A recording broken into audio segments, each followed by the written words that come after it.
I wanna move to Nova Scotia. Don't know where it is, but I know it's over. Lady mountains, deserts, and oceans far away from here.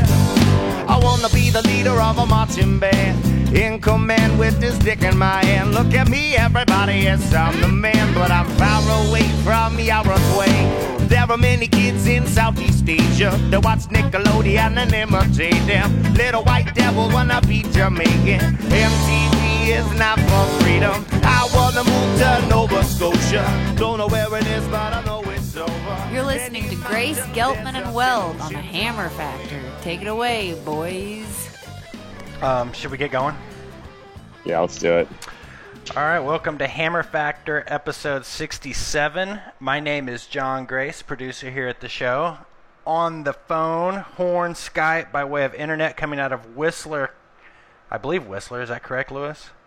That's correct. Policy Director for the Outdoor Alliance, Lewis Geltman. And coming at me from what looks like the brick basement of a pizza parlor. Whitewater Legend. I'll take it. Co-founder of Immersion Research, John Weld. Boys? Sort of, Weld's got sort of 90s stand-up comedy vibe going. Yeah, that's what it is. That's what it is. Like standing in front of the wall, ready to like, what's the deal with Confluence? So I just flew in today. How about those airports, folks? Oh, man. So, 66 went nuclear. We got a big show to talk about. We got Paddle Sport Retailer wrap up. We have an esteemed set of guests to talk about Colorado river rights, water rights in general, Gore Race, double rants and raves, because our number one comment after everything that went on with the last show was, dude, where's our rants and raves? So we're going to open and close. Do we even hit 50% on rants and raves normally? We try to. We at least try to. That was our big request. We got to follow through with that one. I got one, so I guess I could use that one now and try. Anyway, hell of a show lined up. Dude, I got to start out with, have you guys been following Hurricane Dorian? It's like distant news. It's like something's happening Oh, in another corner of the world. dude, it's not going to hit the States or not with any kind of force, but oh my God, dude, it sat 3 days with 180 mile per hour winds over the Bahamas. You got to check out some of the damage out of that place. I just can't imagine for 3 days 180 mile per hour winds. That's just insane. Like I've just been glued to it, just like I just can't believe this is happening. I can't believe it's still not moving. That's gnarly, man. But we do have a big show. We got some special guests. We got Hattie Johnson, who is the Gore Race organizer. She also works for American Whitewater. We've got two experts, Christina Wynn and Dan Niemela. I think I'm saying that right, Niemela, who are pretty much our experts on Colorado water rights. I'm going to mess that one up all show. Before we get too deep, we owe everybody a Rants and Raves. Rants and Raves is everybody's favorite section of the show. This is where your hosts go on a little bit of a rant or a little bit of a rave about something they're loving or something they're not so much loving. Anybody like to start us off here?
Geltman?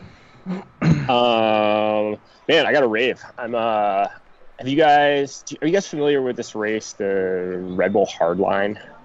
It's a mountain bike race. It's sort of it's a downhill race, but like significantly gnarlier than like even like the World Cup downhill tracks. It's I would say like sort of analogous to the North Fork Championship for mountain biking.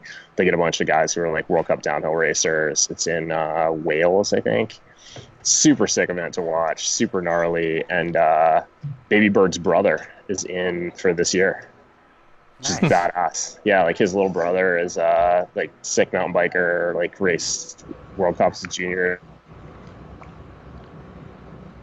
Did we lose Lewis? The World Series right now, and I just got the invite for Hardline, which is fucking badass, man. I'm like, For I don't know, those like, who don't I've never know, met him, but I don't know.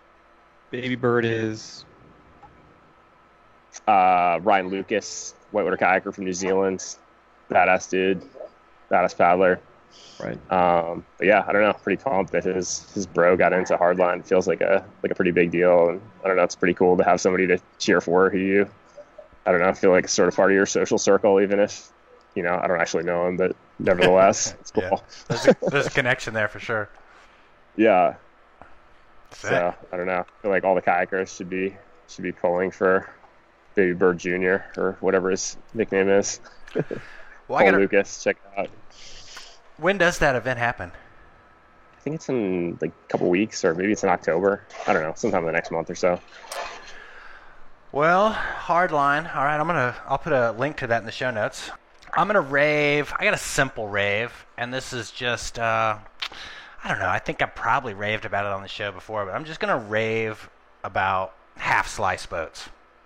The fact that this is a category that's back, and just the fun potential, especially when maybe the river's a little low or whatnot. It's just half slice. So I'm gonna rave about that. You took my rave. Really? Yeah. It wasn't exactly that, but it was very, very close to that. I feel like this is a rerun rave. This is like, Well, I guess it's like, you know what else I'm going to rave about? The fact that I think the industry is finally abandoning the concept of a 9-foot kayak. Like that being some superficial barrier in there. Well, what's this mean to racing now? Like the new large rewind is how long? I don't know. I paddled it on the green the other day, and it was, I think it was 9.7, 9.6, something like that. So Wow. how do we race this boat? Chris Hipgrave from Piranha was asking me about this too. He was talking about this. I don't know, man. I'm just an open class racer. I think the race course dictates what boat you paddle, but that's just me. Well, since you took my rave, I have a rant. What do you got? I'm going to rant against, the Paddle Sports Show was this past week. Paddle Sports Show is where manufacturers go to Oklahoma City and they gather together and they show next year's goods to retailers, and retailers can see what they want to order. We've talked about it a bunch before, but at this year's show, when we show up, you get a little name badge, and they handed us a lanyard packaged in a blister pack. I think that's what it's called, with a plastic whistle in it, which is essentially handing most people a piece of garbage, just a plastic piece of trash. Is that this picture you sent over? That's the picture. I mean, come on, guys. This is the outdoor industry, and you're handing us plastic trash with our lanyard. Really?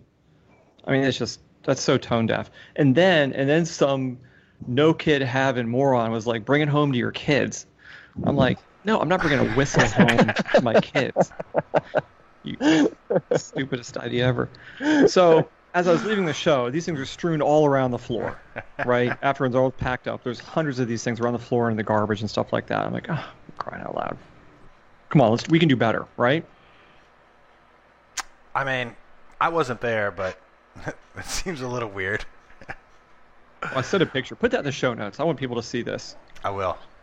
I'm looking at it right now, and I don't know. So how they fit the lanyard inside of that? It was below it. Like the whistle comes with a lanyard to put around your neck, I guess. I don't know. They're like, well, you can use this for your show badge too. It was like an added value. Huh. It's better not to do anything than to do that. I often have that feeling at Outdoor Retailer around reusable water bottles. Like, I feel like reusable water bottles are the new disposable water bottles. Like, they're just as bad. Like, every single person on Earth now has a like triple the sufficient supply of reusable water bottles. Like, we don't need any more. Like, I don't need your brand name on a Nalgene bottle or a Clean Canteen or a Hydro Flask or like any of that stuff. Like, I don't need it. I have like I have enough reusable water bottles to last me through the coming apocalypse and the one after that. Like, no more. A couple of years ago at Outdoor Retailer, after seeing a million of these things, I did a fake paddle sports survey, and one of the questions was how many is the right number of stainless steel growlers? 10 to 20, 20 to 40, 40 to 60, per person. Because if you go to the show, I mean, that's the direction you're headed, right? If you look at the marketplace. I don't know what to say about that. It's a little weird to hand out that whistle. I don't understand why is it meant to be like a safety whistle? Are people like summoning their buddies like across the floor show with the safety whistle like at all? No, I don't know. Times. That'll be in the show notes. Oh, dog fight. Oh, dude, I wish people could see the view of you sitting out there on the deck right now. Is Adrian around anywhere? We haven't crossed paths yet. If you see her, bring her on the show. I will, for sure. Bring her over. We'll read her email. We got an email from Adrian. We'll get to her in a little bit. Okay, so can we discuss the elephant in the room for a minute? What's that? What happened last week with you and Calhoun? You mean the swift and precise attack where Calhoun came on and in a matter of moments, like, dissed on the green race, labeled us a sexist, and called all my friends beaters? Yeah, that part. Yeah. Well, the attack continues. Oh, don't we know it? There's emails going out. I get a text from somebody probably twice a day since the last show, which was a week and a half ago, and they're like, "Dude, did you see what Calhoun posted?" Yeah. I'm like, no, I didn't see it.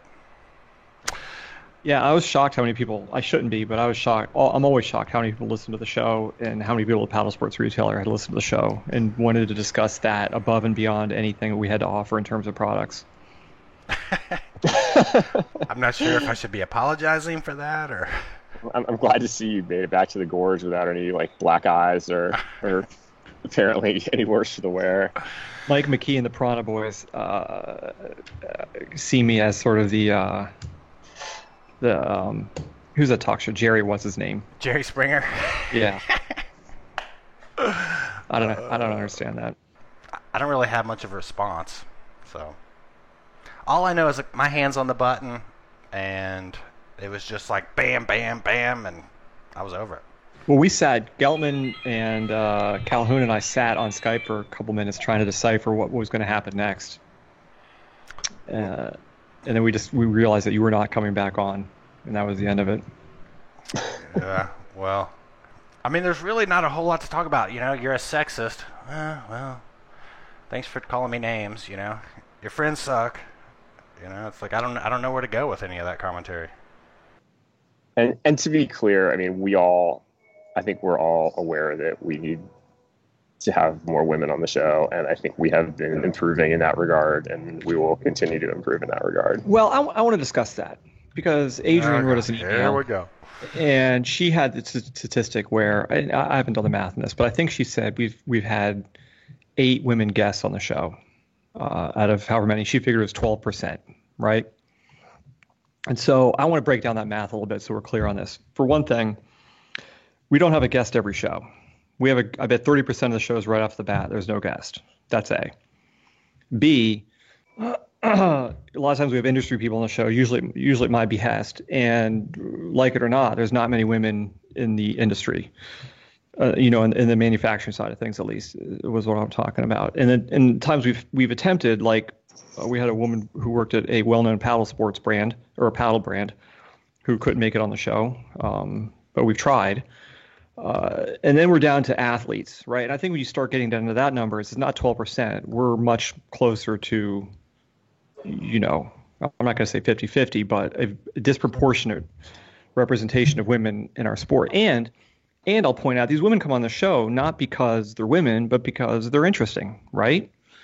True. I mean, we had Nicole on because she's one of about 6 people in the country who make a living paddling. I mean, it's a rare thing. We had Anna Wagner on. She paddles a boat that's half of her body weight. Did we?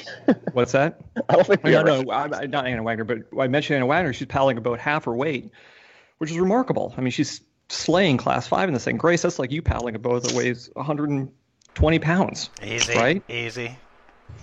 I mean, how many times? I'll tell you another thing. How many times have I said that Nori Newman is the best whitewater paddler in the world? Period. Right? Yeah, I hear you, man. I mean, if you take her credentials in slalom and whitewater, I've said this at least twice that I feel like she's the best whitewater paddler. And did you see what she did the other day in Quebec? Was that it? Running the big gnarly waterfall. Yeah. Yeah. Yeah. I mean, at the risk of sounding like we're pandering to the people who say we're sexist, whatever. That was an amazing rapid that she ran. Yeah. Right? Did you see the eddy that she caught above it? I mean, to me, that was the knuckle biter. But well, I don't know. Maybe it should go. I don't know. I mean, we're 3 dudes on the show, and maybe it should be more forefront that we're bringing women on the show. But I'll be honest, like we got Hattie on the show, Gore Race organizer. It had nothing to do with her being a girl or a boy. It's just hard for me to entertain with that, especially when it's just hard one for me to entertain. I don't know. I mean, I want us to do better, and I'm not saying that because we've taken some shit about it. I'm just like, I truly think we have room to improve, but I'm not gonna I don't think we need to beat ourselves up about it either. You know. You just got super hot, Lewis. Did you just change your mic or anything? No. Huh. So, I mean, I don't know, like, on that same front, Lewis, what would your recommendation be? I mean, I think we should aspire to have, as many women guests as we have male guests, despite that's not representative of what's going on in the sport. I think that there's a case to be made that just increasing the visibility of the women who are in the sport helps keep things moving in the right direction generally towards a more inclusive and representative environment. And, hopefully as a community and as, sport, we get to a place where we don't have to think about it anymore someday. But like right now, I think we sort of do have to think about it. And, I think we do. And I think we're improving, but I think we can continue to do better. That's all. I mean, and I'm not I don't think we need to beat ourselves up about it, but I think we should make a concerted effort to have women on the show, I mean, I don't think anyone's disagreeing with that, but to suggest that we're perpetrators of some sexist agenda here, I think is not fair at all. No, I mean, I'm not, that's, I mean, yeah, we can let that go as far as I'm concerned. I don't think we need to be burdened by people riled up for unrelated reasons. Anyway, right, dude, let's move on. The reason I hit the button is just I brought Jeff on to brag about him and the race, just like I do with everybody from Don Howdy Shell and Cuyahoga Falls to James Bird and North Fork Race to, racing's like one of the gleaming bright spots of this sport right now. And I think what really kind of turned me off the most was just like there at the end when you guys were all, it was like Beavis and Butthead. It was like the Potomac. I think that was just awkward laughter from Weld and I, because we didn't know what else to do. It was like the Potomac River Beater Police came out and we're like, yeah, like, I don't even know, dude. Should we pivot from that to that article you put in the show notes about not being a beater? Okay, so I feel like I wrote that article 10 years ago and I wrote it better. But well, so that's what I said in the show notes. I was like, is this the style of the modern social media era? So first of all, this is an article. I'll put it in the show notes. It got passed around a good bit on the social media, and it was in Blue Ridge Outdoors, and basically it says the title is Your Beatering is Not Cool. And what's funny about this article is I read it, I saw it through, and as I was reading it, I was like, it was written by Goldstein, some anonymous author or whatever, but as I'm reading it, I'm like, man, that sounds like something I'd say, or whatever through the whole thing. Come to find out, like a day later, I get on Facebook and there's like a whole group that has attributed this article to me, and they're going through the conversation and they're like, well, what John was saying here, and blah, blah, blah, blah. And I was like, finally, after like the 153rd comment in this group, I was like, guys, just full disclosure, I didn't write this. That's so funny. Somebody just mentioned that to me in the parking lot the other day. Was like, oh yeah, somebody was just telling me about this article that John Grace wrote about like not being a beater, and like described the article to me. And I was like, are you sure you're not thinking about that thing that I wrote like a long time ago? And they're like, no, like Grace wrote something that's like on the internet. I mean, I agree with a ton of the stuff in the article and whatever, but it was just so funny that it was attributed to me, and I was like, no, I really didn't write that. I mean, there's some good points in there, but, I mean, did you guys read the article? I skimmed it. Oh. One thing I'll say about that article is I saw a bunch of very experienced paddlers, professionals, if you will, and whatever, sharing it with, I don't know, like some little remarks of this and that and the other. And I just think that it would be better when there's an article or something like that comes out to share it with some bit of solution. So, for instance, here's some good instructors. Get a weekend with Chris Wing. Go to a Kaleva camp. Do some attainments. These are some ways to improve that, rather than just like that, like shaming. You know what I mean? Like I kind of have a problem with. It's like if someone's like not very smart, you just don't call him an idiot, or maybe you do. That's kind of a dick move, if you ask me. But you'd want to be like, well, it'd be better if you read this because it would explain that or something. I mean, I don't. Yeah, it's like you don't want to kick down. That was the only thing about that article and all the comments I saw. I mean, like, and I'll put a list.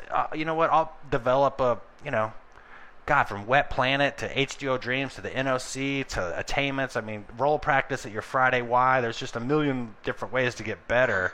I think a lot of people overlook, and they just want to like throw people under the bus. So yeah, it's like it's very easy for it to become a way to like make yourself feel superior or something, Yeah. So that would be, I mean, not to say that there was anything wrong with what that person wrote, but yeah. I would rather empower beaters than just like kick them when they're down, But anyway, moving on to some more fake news. So did you guys see this article in the Asheville Citizen Times? Did you read this one? I don't get that paper. But did you read it in the show notes, what I sent to you? Did you click on it? No. Oh, God, you got to click on it. Okay, so it's basically... What about closing Nantahala? Yep, so let me tell the whole story here. So there was a big flood in the Nantahala River Gorge. Oh, okay. It was like 3-4 inches of rain in 30-40 minutes, caused these big landslides, totally shut down the road. I mean, there was 4 big landslides, and I'll put some pictures. If you haven't seen this, then I'll put some links and pictures in there, and you can just do a quick Google search for it. You can find everything you want. But in this article, it says the Nantahala is a dangerous place to be. The Nantahala is going to be closed for 2 years, and it's all this like sensational news about the devastation and destruction of the Nantahala. Dude, they just opened the river like a little bit ago. It's open, So I don't know. Just like that kind of like fake news thing is, I don't know. It's just a bummer to see that. I mean, there's a lot of people I know who have businesses in there and do various things, and somebody comes out and they're like, the river's closed for 2 years. Well, it's like a huge confluence. I feel like I should know more about sort of like administrative closures than I do, but I'm guessing that they probably just had the authority to declare it closed for up to 2 years, and they were like, we declare it closed for up to 2 years until we get this cleaned up. And that was just the piece that the writer saw, when the reality was it was never really going to take anywhere near that long. Like you sent me that article this morning, I was like, oh, holy cow, they're going to close the Nantahala. It's insane. Like, let's call Colburn and figure out what's going on. And like, you're like, they already reopened it, so it's fine. So, well, let's get into the show, man. How was the vibe? First of all, tell me about the vibe. Not the whistle, the vibe.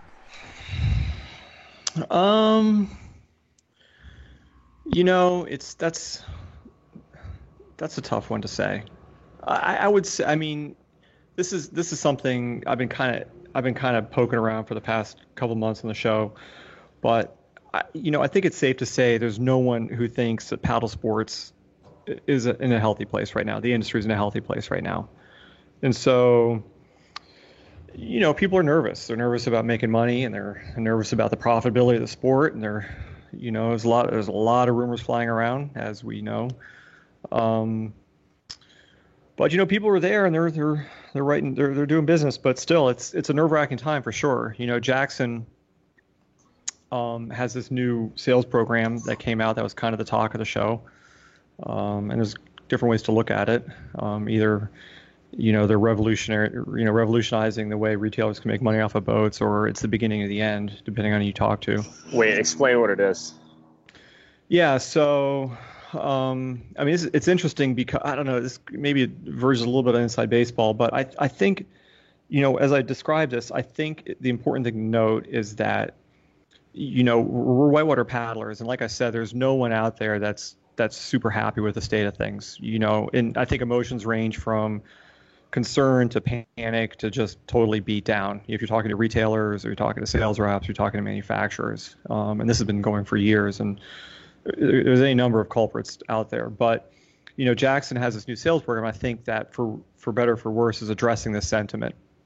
And so I talked to Colin Kemp this morning about this because I wanted to get my facts straight, because I knew this was going to come up.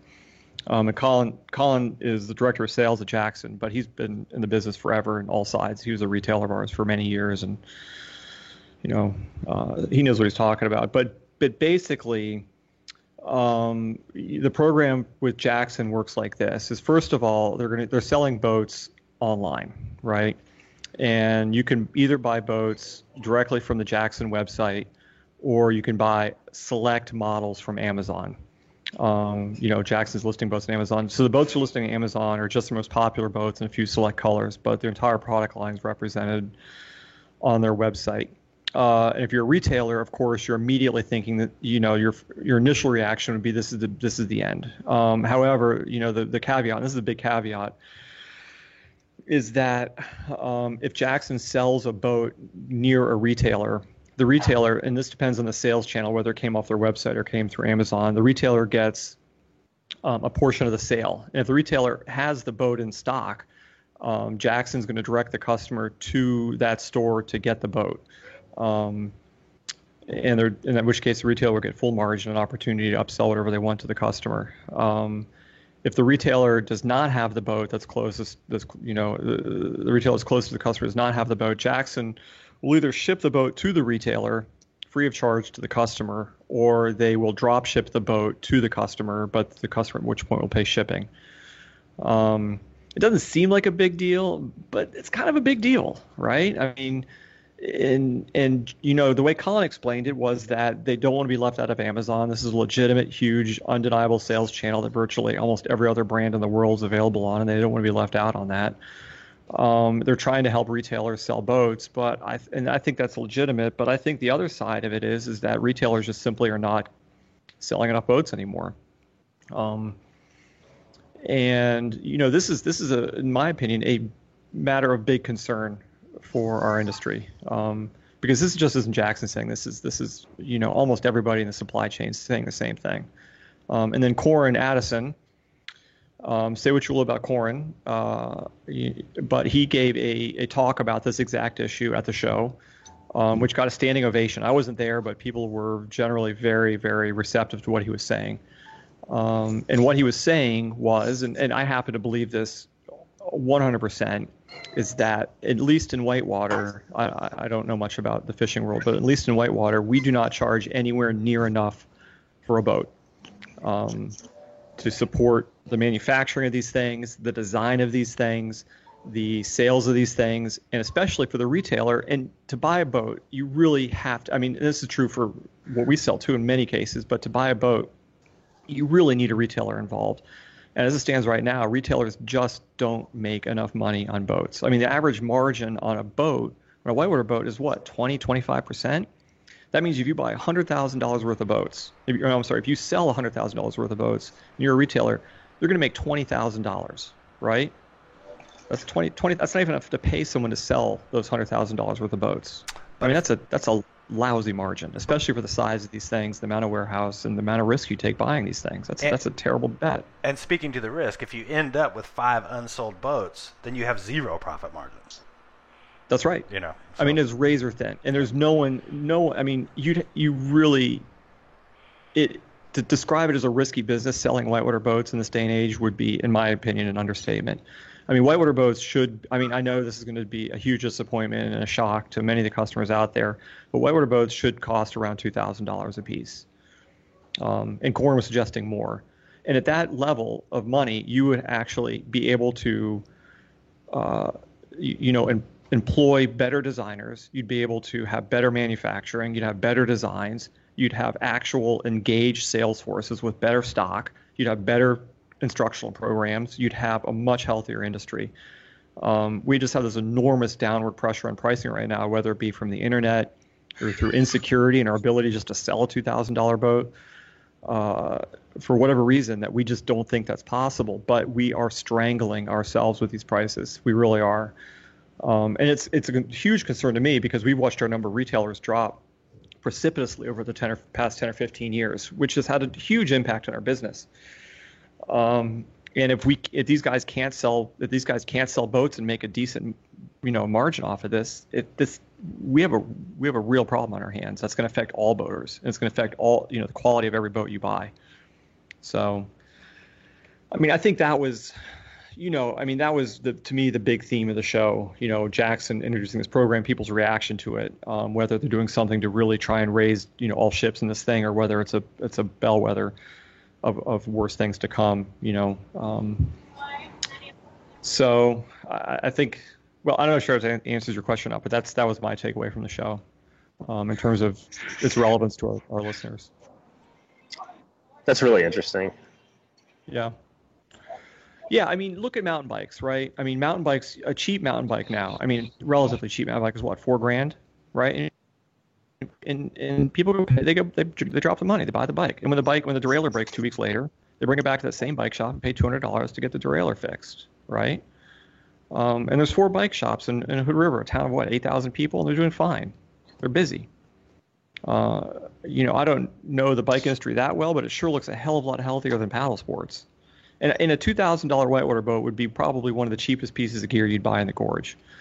If you look at everything else that people are using, I know this is a pretty privileged area, but that's the truth. I mean, I would say that the bike shops are in a similar space where maybe it's a little bit of a different dynamic because so much of it is pressure coming from internet shopping, but I think bike shops face the same pressure in terms of if you don't sell the bike, you lose the profit margin, and the shops that seem like they're doing well are really heavily focused on repairs and stock a relatively minimal number of bikes on the floor, right? It's not like when 20 or 30 years ago when you'd go into the bike shop and there'd be just bikes on bikes on bikes. It's yeah, we can order you what you want, but mainly we're here to here for I think they're priced. Those bikes are priced in such a way that the stores are still making money off of them. Right now, stores just don't make enough money off of a $900 boat sale to do anything with it,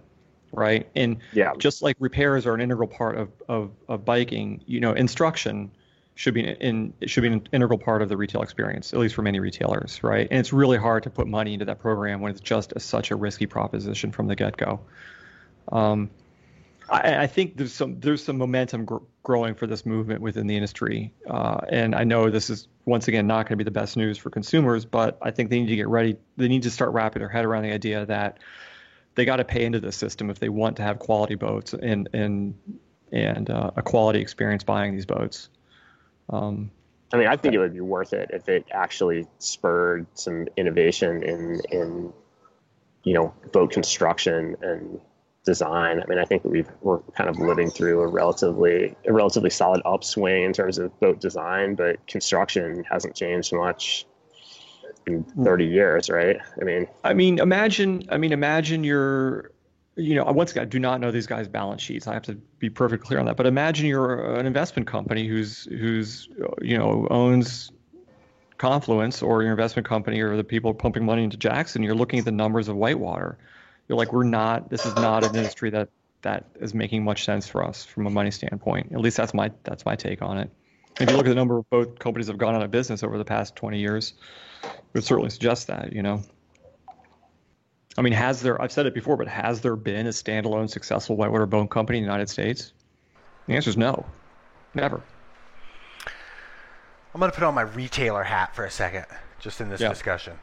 Yep. So, if I'm the bike shop retailer, and someone comes in and they want a giant bicycle, they can't go to giant.com and buy that bicycle. They have to buy it through me. Right. But if someone goes to a paddle sports shop and they want a Liquid Logic kayak or an Immersion Research dry suit, they can go right to you and buy it. So there's the pricing pressure is not there. They can't dictate the price because someone else is gonna sell less. And what I see with what's going on with Jackson, and if I'm a retailer, I'm scared to death because what Jackson's done is they've looked at the books and they're like, all right, we're not gonna sell more kayaks. Our option is to increase margins. And so they're willing to go through servicing the customer and figuring out the shipping and do whatever they got to do to increase their margins. So, I mean, if I'm a retailer, dude, it's going to be a struggle. And like you say, I do think it has to be based on instruction, has to be bringing in new people into the sport and whatnot, because there's no way a retailer can compete with a manufacturer on price and for sales. There's just no way. Yeah, I mean, to be clear, and this program has not rolled out yet, but to be clear, the program as described, Jackson's not going to make any more money off these sales than they would selling them wholesale. I mean, they're giving pretty much the entire margin to the retailer in that area. This is as the program's described. I mean, I'm sure there's a lot of skeptics out there who are like, yeah, sure, that's the way it's, we'll see about that. But, before we make that judgment, we should see how it rolls out. And I think another big concern for retailers would be that they make their money when customers come into the store. They're not making money off of boats, but they make their money when they come in and buy a bunch of other stuff with the boat. And if they're getting bypassed, through a direct sale, that's not great for them. I think Colin addressed that exact subject by saying a customer can get a boat shipped directly to them, but they're going to pay for the shipping. But if they can get it shipped to the retailer and go to the retailer to pick it up, they won't pay the shipping. I think that will be incentive for most people to actually visit the store. I mean, say what you will about the program. The program may be, given the circumstances, the best thing that Jackson can do to keep this industry alive. But my point is the circumstances are not good. Yeah. And this program isn't coming out of a healthy industry. This program is coming out of somewhere else that's not so healthy. I agree with that. That's my opinion on it. I'd like to have Colin come on at some point to talk about this if he's so inclined or if we have time to do it. But no, I agree with that. I mean, we'll see how it all shakes up. This is what everyone needs to understand is there is going to be some kind of shift. If it's more expensive boats, if it's skipping parts of the sales process to increase margins, something's going to happen. I don't know that you could sell whitewater boats direct from manufacturer to customer. I don't know that that's really, you're pushing the limits there, one on the cost of shipping, but also you're pushing the limits on, customer satisfaction. I mean, you just can't. It's really hard to buy a boat without trying it. Yeah. Well, yeah. Yeah. I mean, I think the salient point is that, I think the listeners out there who aren't in the industry need to realize how, there's a sense of distress out there that's palpable for real. That something needs to happen here soon. On the upside, the demo day was actually a lot of fun. We have this event in Oklahoma. I'm not sure how useful it is in terms of actually selling product, but I did get to try a whole bunch of different kinds of boats. And it's a fun course to paddle. So I tried the new Rewind back to back with the Ripper to see how they paddle back to back. I mean, one lap and one each boat. I paddled some other sort of newer brands of boats, and I paddled one of Corin's boats. So it was really fun to do that. What's your vibe on the Rewind versus the Ripper? Personally, I still prefer the medium. I paddle a medium Ripper. That's what I paddle every day around here. And then I paddled the medium Rewind. Personally, I like the Ripper. However, that's for completely subjective reasons, I think they're both excellent boats. They're both great. I mean, the interesting was that I actually paddled a boat from, who is those guys' name? Varus, yeah, Varus boats. And you got a company like this you have to support, right? These are the guys that are up and coming, and they're going to be the ones that replace the old school boat designers, right? And so I paddled one of their boats. It's a lot of fun, but and once again, anybody who gets started in the sport, you have to start where they're starting right now in the industry, and I applaud them for doing what they're doing. But when you get to one of these, like the Rewind or the Ripper, these are really the products of guys who are at the top of their game. I mean, they're really, really good. So I don't know. And then Corn's boat, I paddled the Funky Monkey. Have you guys paddled this before? Grace, have you seen this thing around? I've seen it. Yeah, it's like I don't know. It's a really long half-slice boat. Like an outburst. Dude, I like that Rewind simply because it was like 9.5 feet, and I don't know, I talked about it earlier in the show, but it was cool being about that long. Is the large one wide, or is it still No, it's nothing like, it's just basically longer. I paddled the large Ripper a bit when I was out in Colorado, and it didn't really sing for me. I'm way sweeter on the medium. Yeah, see, just purely on width. That goes back to exactly what we were saying, because the medium, I didn't dig it. I got in the large Ripper, loved it. And that goes back to how important the retailer is to getting in a boat that fits you well, demoing them, and like your experience is so much better. I think that's what everybody wants. The manufacturers, retailers, everybody. So. I mean, I should clear something up too, because I know how this is going to go over with Varus. There's going to be people out there who love their boats that they're making. I'm not trash talking them at all, right? And they're going to have a diehard following based on the size company they are. And we need, as an industry, we need to support these guys, right? Getting people in their boats is the way that they're going to get better at doing what they're doing. And they're obviously committed to this because they're producing boats and they're at the show. So they deserve a shot just like everybody else. And their boat was a fun boat to paddle. There's no question about it. So I don't want to sit here and suggest that you shouldn't support these guys. That's the farthest thing from the truth. What about some of the other boats that I've seen that were kind of getting spread around? The Alpha, that Ozone, that Carbon Ozone. What was the deal with that thing? The Piranha boat? Yeah. I sent you the pics, right? Yeah. I mean, did you talk to the boys about it? I don't know. That doesn't speak to me. When I saw that boat, it made me think that how regional preferences influence boat design. Because the explanation I got on that boat was that was a boat to address the British market who had a hard time with the Ripper in terms of squirtability, or the European market. And I'm not sure if that's true or not, but what is true is that you get cliques of boaters, like Dave Fuseli obviously has influenced what goes on with Piranha.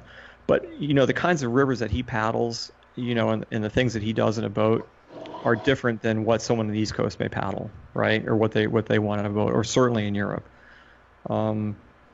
So I don't know. The Ozone wasn't my kind of a boat. It was just too playful looking. I want something that paddles more like a real boat, and that's kind of tough to squirt. Just hard enough to squirt that you still feel comfortable taking down big water. What about that? What'd you think? What'd you think of the pictures? I didn't paddle the Ozone. I mean, what'd you think of it? I just thought it was interesting that they had a carbon boat, and it was kind of a unique shape. It wasn't a half slice. It wasn't like a full slice boat. Was it like a Loki? Yeah, no, it wasn't as slicey as a Loki. I didn't think it was more like. No, not as slicey as a Loki. Yeah. I don't know. It just looked different. That's why I was like, "What is that thing?" Go check that out. Put the pictures on the show notes I sent. I will. People can see for themselves. I definitely will. Stop. What was that, Lewis? Oh, I was just trying to find the picture. I think it was texted to me. I don't think I sent it over.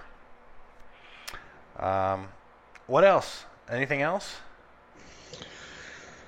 From the show? From the Paddle Sports show? Yeah. No, not really. I wish we were back at Outdoor Retailer, but I think that ship sailed. Yeah. Lewis, do you have anything on the policy front? you'd like to discuss before we get into a few listener mails here? Sure. I feel like I'm like rapidly being sucked into the siphon of e-bike policy. What's your vibe on e-bikes? Dude, have you ever... You love them. Lithium-ion technology is the wave of the future. Oh, they're fun as shit, dude. They're fun as shit. Oh, this is good. Well, the David Bernhardt, Secretary of the Interior, just with a secretarial order a couple of days ago, basically saying that the land management agencies within DOI, which is National Park Service, BLM, Fish and Wildlife Service, basically everything except for the Forest Service, is going to be required to allow e-bikes everywhere that bikes are allowed. So I gotta ask. That is first of big news right there, dude. Right. It is big news. So And what does that mean? Like, why would they do this? For one thing. Now, is that for better or for is worse? that is there a ES backstory here? Is that e-assist bikes or just a bike with an electric motor? all three classes of e-bikes that are currently regulated. So class 1 e-bike is like low speed pedal assist. Class 2 e-bike is throttled, and a class 3 e-bike is pedal assist up to 28 miles an hour, which is fast. And they're all good to go. They're all up to 750 watts. I think that's within the classification system. And, you know, it's not our interest at Outdoor Alliance to be anti-e-bike. We're not, my personal feelings aside, we're not trying to like go on e-bike jihad. But the big concern from our perspective is that if every time you allow bikes to the party, they're allowed to bring their rowdy friend e-bike, that's going to make it much harder for us to maintain traditional mountain bike access in places where that access is tenuous. So why do this? Dude, what's the upside? Crazy can of worms. It's not like e-bikes have a gigantic lobbying group, or maybe they do. What am I missing? Oh, they here? do have it. I think part of the pressure is probably coming from concessionaires, like people like Delaware North and Xanterra and folks like that who want to be able to rent e-bikes to national park visitors and have them feel like they can go wherever they want. I think part of it is Bernhardt feels like he has a mandate just to open up access everywhere, for whatever. I think, the National Park Service in particular was interested in sort of pulling together stakeholders and having a more nuanced and responsible e-bike policy. And, what that actually would look like in practice would be relatively hard to implement, especially as the technology changes and these things come onto the market, and their mentality was sort of like, let's just treat them as bikes. Like are they bikes or are they motorcycles? Let's just say that they're bikes. And from our perspective, really the answer is they're neither, right? It's like they're their own thing, and there are places where they belong. That there are plenty of places on single track where e-bikes are fine. And it's totally reasonable to say we're not going to treat these things the same as the way we treat motorcycles, because they're not really, they're not dirt bikes either. But to say that, we're going to allow, anytime we allow bikes, it seems certain that that's going to have negative repercussions for bike access. And I'm thinking about the example I keep thinking about, and this is on the Forest Service land rather than land management DOI, but I think it's a dynamic that could play out, really anywhere. Is I've been working on this forest plan revision for the Custer Gallatin in Montana, and there's an area called the Lionhead that has this really premier long alpine mountain bike ride, and it's on, it's like a trail that's been there for a long time, but it's in a pretty sensitive environment. And there was a lot of interest from the conservation community in having this place be recommended wilderness as part of the forest plan, which would essentially close it to bikes. And, we fought really hard, or we are fighting really hard through this forest plan revision process to say, let's find another conservation-friendly designation for this landscape. We want to protect the conservation values, do everything that we can possibly do to make this like wilderness, except we don't want to kick bikes out. We want to keep this place open to bikes. And if having that conversation meant that we had to allow e-bikes also, I'm not sure that we would have even been able to find consensus within our own coalition of organizations, let alone been able to get support from conservation groups and folks like that to find some sort of alternative path forward there. Like if it meant for sure that we had to allow e-bikes as well. And it's like, these things, even setting aside the fact that they're heavier, they can go faster, you're also just covering more ground. And that means, more people sort of disturbing the landscape, more opportunities for wildlife conflict, more opportunities for user conflict, right? It's like if you're hiking, you're sort of used to paying attention to bikes moving fast coming down the trail. But if now somebody can be going 28 miles an hour up the trail, that's kind of like, that's changing the vibe for a lot of people out on the trail as well. And like, there are places where these things belong for sure, but to say everywhere all the time, no matter what, is it's going to create a lot of problems. And the National Park Service came out with a statement like a day later that looked like they were sort of going to find a way to implement this that was a little more nuanced and reasonable. So I hope that that's what carries the day. But, they're going to have to go through a rulemaking for all of this, and we'll be involved. So I don't know. Stay tuned. But keep a lid on it, please. When I go biking, my whole goal is to go far enough away and make it a miserable enough climb that I'm not going to see anybody. Yeah, I hear you, man. Right? I know, like the bottom quarter of Post Canyon, I need to get out of as fast as possible.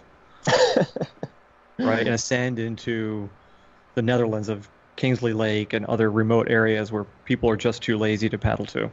Mm-hmm. I like that. Yeah. Those days are done, dude. It's because you're an elitist, Weld. We just want, no matter how fat you are, you should be able to go wherever you want at any time. Just with no effort. Dude, that's a crazy rule. It seemed like we had a pretty good way of sort of, protecting these places. That was sort of built in. Like if you can't pedal your ass out there, then you can't go, right? So true. Dude. I mean, that seemed pretty simple. Why mess with that? And where I mean, what's the other side? I don't understand it. I don't get it. And where the technology is going to be in 5 years versus now, what you can do with 850 watts. Dude, it's going to be nuts. Have you guys spent much time on an e-bike? None. Dude. I rode one for about a minute, and I was like, not for me. Dude, you can haul some ass on one of those things. I mean, you're roosting up hills in like a gear you'd be in your granny gear and like fifth gear. That's gonna be crazy. That's gonna be interesting. Before we're gonna have them in our boats, and there's gonna be some kind of like gyroscope deal like the Segways have, so we're not gonna have to be able to roll anymore. That's gonna be sweet. Oh, that'll be sick. Yeah. All right, well, we got to move on here. We're an hour in. We've got to get to our Colorado water rights segment, which we've been meaning to do this show for a long time. It's pretty fascinating the way they deal with the water there in Colorado. There's always this part of me that feels like all the states are going to end up like that at some point. Everybody arguing. Should we do a listener mail or two here? Let's do it. Let's do Denny Quartz. He says, CKS out of business? ? Mm-hmm. Message body, CKS Online still have their website up and running. Is John sure they're out of business? If they're not, that's a pretty shitty thing to say. I believe that's directed at you, Will. Yeah, straight up. All right, let me clarify. CKS was a company that was, one company started by, I think, Jim Stolquist, right, back in the day, sort of along your vertical manufacturing retail lines way back in the day, 70s, 80s, somewhere in there. It was bought by these two guys and their wives. Chad and Earl were the principal guys there. And they ran this thing as a joint business for many years. And then they split up and they formed recently, maybe 5 years ago or so. I don't know, maybe exactly date, right? But they split, became CKS Main Street, which was going to be a brick and mortar store in Buena Vista, Colorado, that would not sell online. And then CKS Online branched off to be sort of a whitewater specialty brand that would sell directly online, and that's who I was specifically talking about when I said CCAS goes going out of business, because CCAS Online did in fact switch owners last year, and now CCAS Online, the name and the website's owned by Hala, the people who make the paddleboards, right? And they bought it. From Chad, who was running the online business, Chad and a couple other people. But without getting into financial details, the financial entity that was CKS Online certainly ended. And if, I'd love to have Chad come on and discuss this. We talked briefly about it at the Paddle Sports show. He was there. The Hala is a new owner of that company, and they basically have all new financial relationships with the people that sold to CKS Online. Some of them they picked up, some they didn't. I'll just leave it at that. But as far as I'm concerned, the CKS Online went out of business, and they were sort of recovered from Hala, and I don't think anyone would disagree with that. So I know that does require some explanation. The point of that was, and this goes back to the thing I've been saying earlier, is that this is definitely a sign of distress in this industry, because in my opinion, no one was doing a better job of servicing the customers than CKS Online, right? And they were just getting battered. And that was my point I was making, is that when they go out, when a place like CKS Online, did a remarkable job of doing what they did, and Hala may do as well. I don't know. It's early to say. They've only had this business for a few months, really. It's troubling. It really is. It's very troubling. All right. I think that clears it up. So do they owe you money? They don't anymore. I mean... Anyway, moving on. This comes at us from Patrick. Patrick says, the end of the show was a little abrupt, no rants or raves. It's everyone's favorite part of the show. This was a rare occasion where Lewis probably had a planned rant or rave. You may be giving Lewis a little too much credit there, Patrick. One more, Ben Perrin. Hey guys, as usual, love the show. Thanks for spreading the good word that is whitewater kayaking. If a class 4 kayaker, asking for a friend, or trying to take it to the next step in their kayaking career, what would be the top 5 things they should focus on besides hard boating skills? Things like being able to get out of your boat in a surging eddy in order to scout or portage, or stomping the seal launch after gorilla. Would love to hear y'all's take on this. Also, you guys should keep bringing more boaters on the show that help pioneer the sport. Dan Dixon is a paddling instructor legend in the Southeast, and would be a great addition. Much love, and keep up the good work. Portaging's a good skill. I'm just going to jump in there and throw some of these out there, guys. Feel free to add. Portaging's a really good skill. Super good skill is being able to boat scout. Getting good at boat scouting. Pulling into the last eddy, that's going to save you so much time and get you down the river so much better. Hand signals with your crew. That is a really good one to have. So there's some basic universal signals and whatnot, but that's a really good one. Being able to roll from any position. Super good one. I'm still working on that one.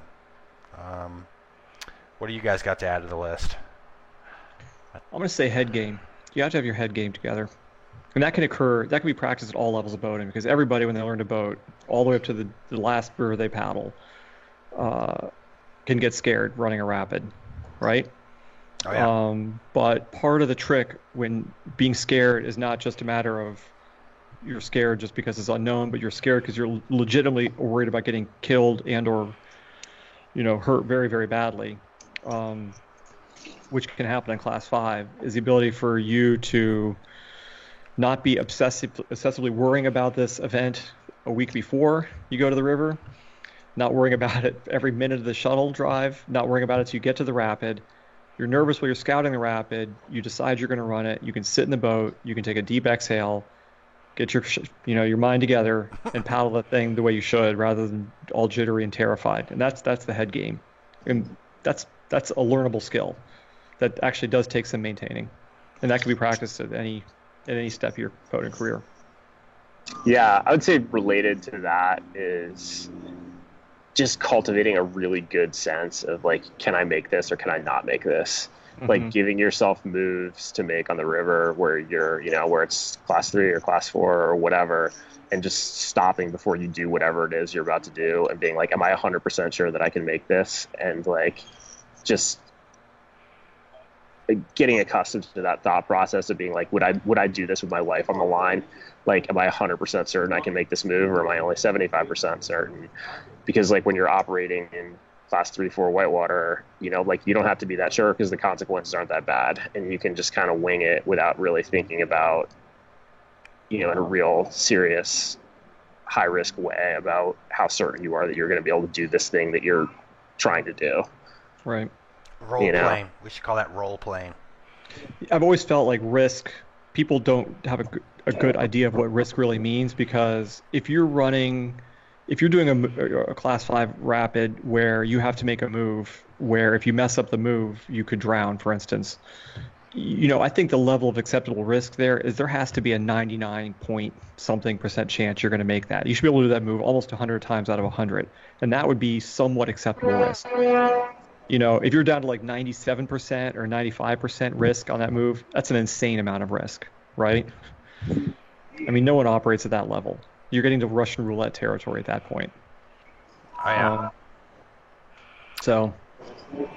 Yeah, and I mean, I guess then the last thing I would say is just like there's just no substitute for time of the boat. Like if you really want to run harder whitewater, like you got to just kayak as much as you possibly can, even if most of that is on easy, lame whitewater in your slicey boat or whatever. Like you just got to paddle a lot. Right. No, I agree with that. I think that's a good list right there. That's more than 5. We've got some more emails to get to. Man, we're gonna do it, but I'm gonna we're gonna move into our conversation with Dan and Christina here. Let me find there. Yeah, battery down to 49% here. Lewis, you're gonna have to walk inside and recharge that thing. There's no way we're halfway through. I'd say we're about a sixth of the way through this show. Oh, we have so much more. We haven't even got to Adrian's letter yet. Oh God. I don't want to cut Adrian short. I mean, her very strong opinion needs to be heard. Hey, come on. That was a great email, you guys. No, I know. I'm saying it. She needs to be. I mean, her sentiment was not unusual out there for sure. Yeah. Dan, are you there? I am. All right. Can you hear me all right? All right. Is Christina there? She is. She's just putting an earbud in, and I think we're getting going. All right, sweet. How do I say your last name, Dan? Niemela. Niemela. Okay, I was pretty close. Yeah. All right. So on the show here, we have Dan Niemela. Dan is a geologist by schooling, but primarily does water rights expert support litigation, whitewater enthusiast, kayaking, and rafting connoisseur. As well, we have Christina Nguyen. Hydrologist by schooling, primarily does water rights planning, litigation support. She works with Hattie, who we're going to have on the show later at AW. I know we've been talking about doing this show and bringing you guys on for a while, so I certainly appreciate you making the time, and I'm ready to get into it. Yeah, thanks for having us. Yeah, thanks so much. I just listened to your show and the kind of discussion of outdoor access. Access to good whitewater in Colorado is pretty limited due to climate, and a lot of the flows are controlled by dams and diversions and everything else, and it fits into kind of an interesting framework, and thought you and your listeners might want to hear a little bit about how all that works. Yeah, for sure. I want to hear about it. Let's start out with, for anybody who doesn't know, let's start out with Colorado water rights history. It's a hard thing for me to say. Colorado water rights history. Can you go into that? Hard thing to understand. Yeah. So, kind of the framework of Colorado is that there's a lot more demand for water than there is supply. And it's been like that since late 1800s, give or take. And there was a lot of foresight in the kind of water rights framework as the state was being settled and people were looking for gold and doing mining. The concepts of first in time, first in right from California mining kind of worked their way into the philosophy of how water would be distributed under limited supply. And actually baked into the Colorado Constitution is this concept of first in time, first in right. So a more senior water right can tell other water rights to stop diverting when supplies are short. And then that framework has kind of, that's the framework on which Colorado water runs. And it's evolved over the years through laws and a lot of court battles. And one of the things that's interesting is that in addition to new technologies that have guided how water rights get administered, also kind of new philosophies have evolved in terms of what is a beneficial use of water, which is the kind of founding principle of Colorado water rights.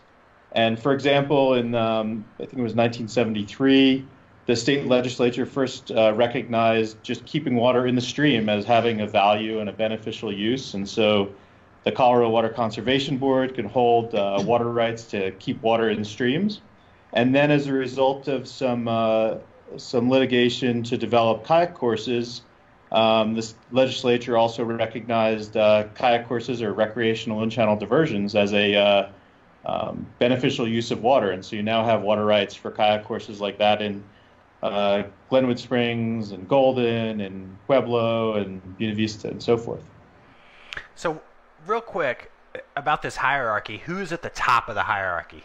Who's pulling the puppet strings?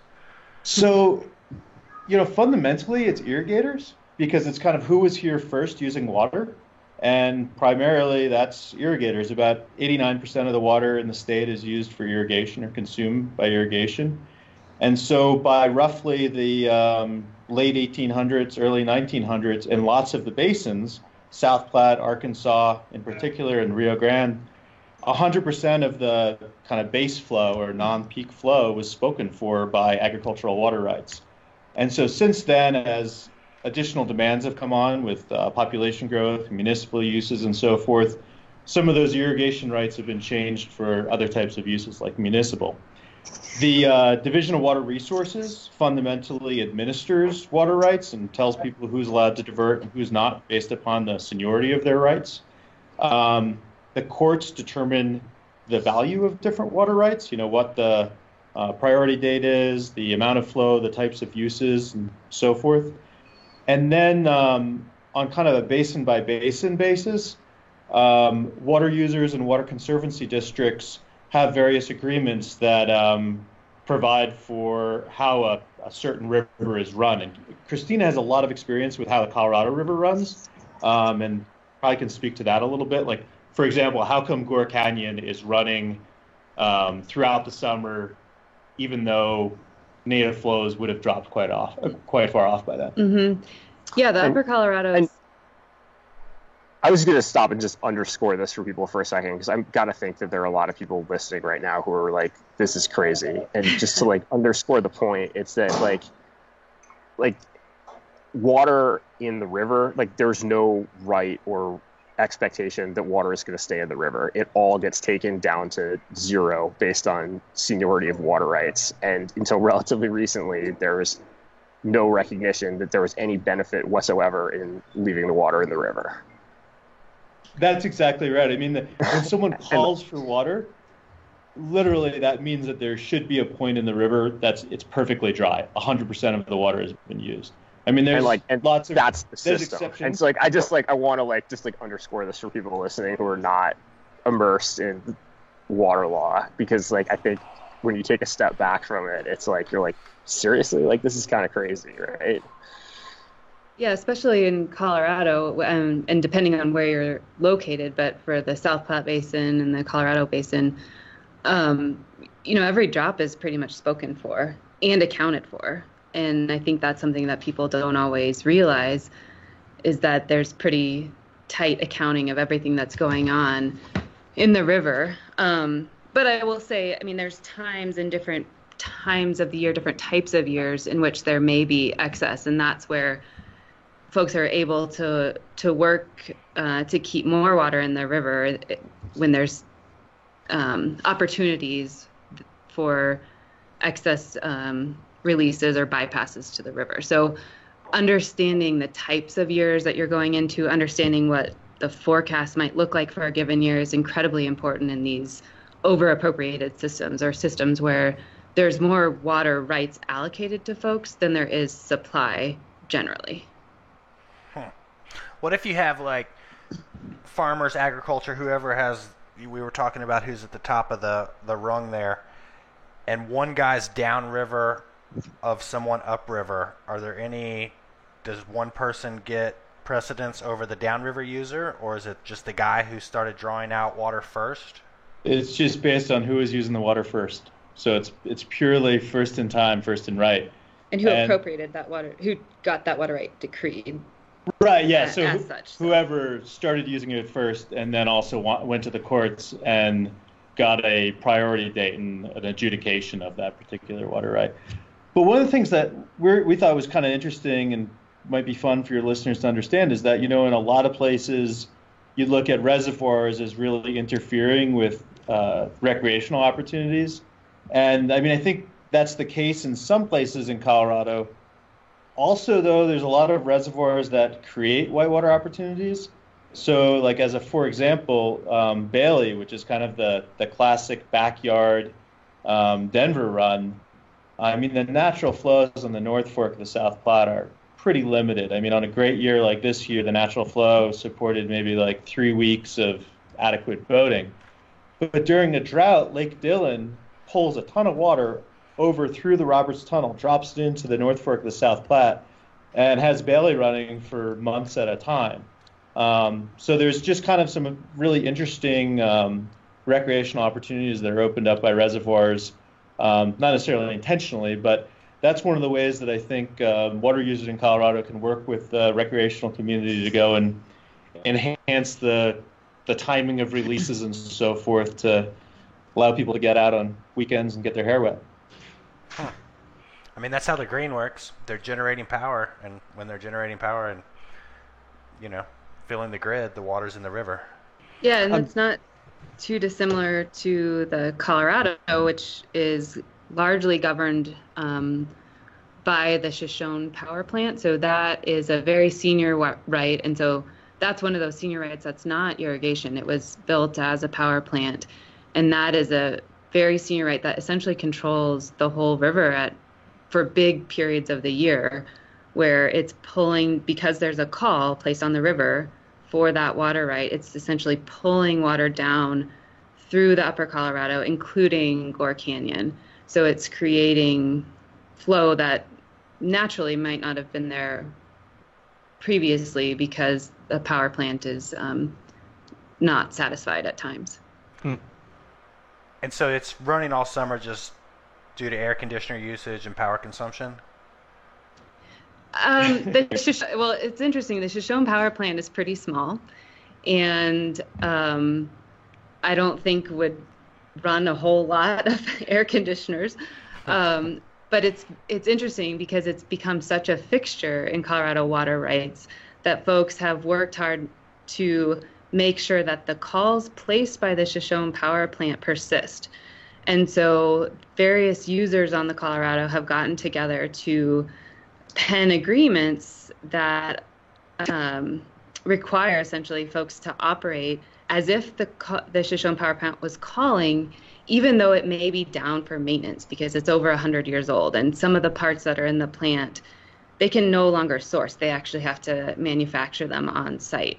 And so it's important, maybe not so much for power, although it does produce power, but it's important to the system because of the water right, the senior water right that it holds. Were it not for Shoshone, the upper Colorado would be dewatered lots of times a year, and Gore would be running and so forth. To call the Shoshone power plant a hobby power plant would be a little bit overkill, but to some degree it is. Yeah. Mm-hmm. That's insane. Will that power plant ever get decommissioned, and what would happen then? That's a great question, and it's something that is on the minds of most people. I would say most water folks on the West Slope. There's concern, that Xcel, who owns the power plant, would either, and I don't know what their plans are, but would shut it down, or it would become decommissioned, or someone else would purchase it. And so then there's this question about what happens to the call, essentially, because one thing about the Shoshone Plan is that it's, like I said, the most senior right on the river, and so it can call out those transbasin diversions that divert at the headwaters of the Colorado to send water to the east slope. And so there's great interest in a call like that. Like, how much is that worth? That's a great question, and it's something that the water users on the west slope are trying to figure out right now. They've hired economists to try to understand what dollar figure could you put on that. What does it mean to have no call where there was one? And I think that the benefit of that varies from water right to water right, because in this Colorado water right system, there's a mechanism by which you can divert water even though you don't have a senior priority if you augment your depletion. So you could divert water as a junior water rights holder even though that senior water right is calling, if you have another source of supply. So say you buy some water in a reservoir and that's released to satisfy a Shoshone call. So if that Shoshone call no longer exists, there are times when those folks don't have to replace to it. So it really depends on who you're talking to and what that value would be. But I think that there's a consensus maybe, or there's a strong feeling anyway, that we should maintain the status quo with Shoshone because that's the way the system has evolved. And to be clear, there's no market for these things because they're not transferable. Is that right? They are transferable, so you can definitely transfer a water right from one use to another through the court system, and then the amount that's transferable is just based upon the historical use of that water right. So you can transfer it party to party as well. Right, party to party. So use to use you can transfer, party to party you can transfer. But Christina was touching on kind of an interesting point of how water rights can drive recreational opportunities. Like, if I understand the Denver water rights portfolio quite right, one operation is to release water out of Williams Fork Reservoir upstream of Gore in satisfaction of a Shoshone call.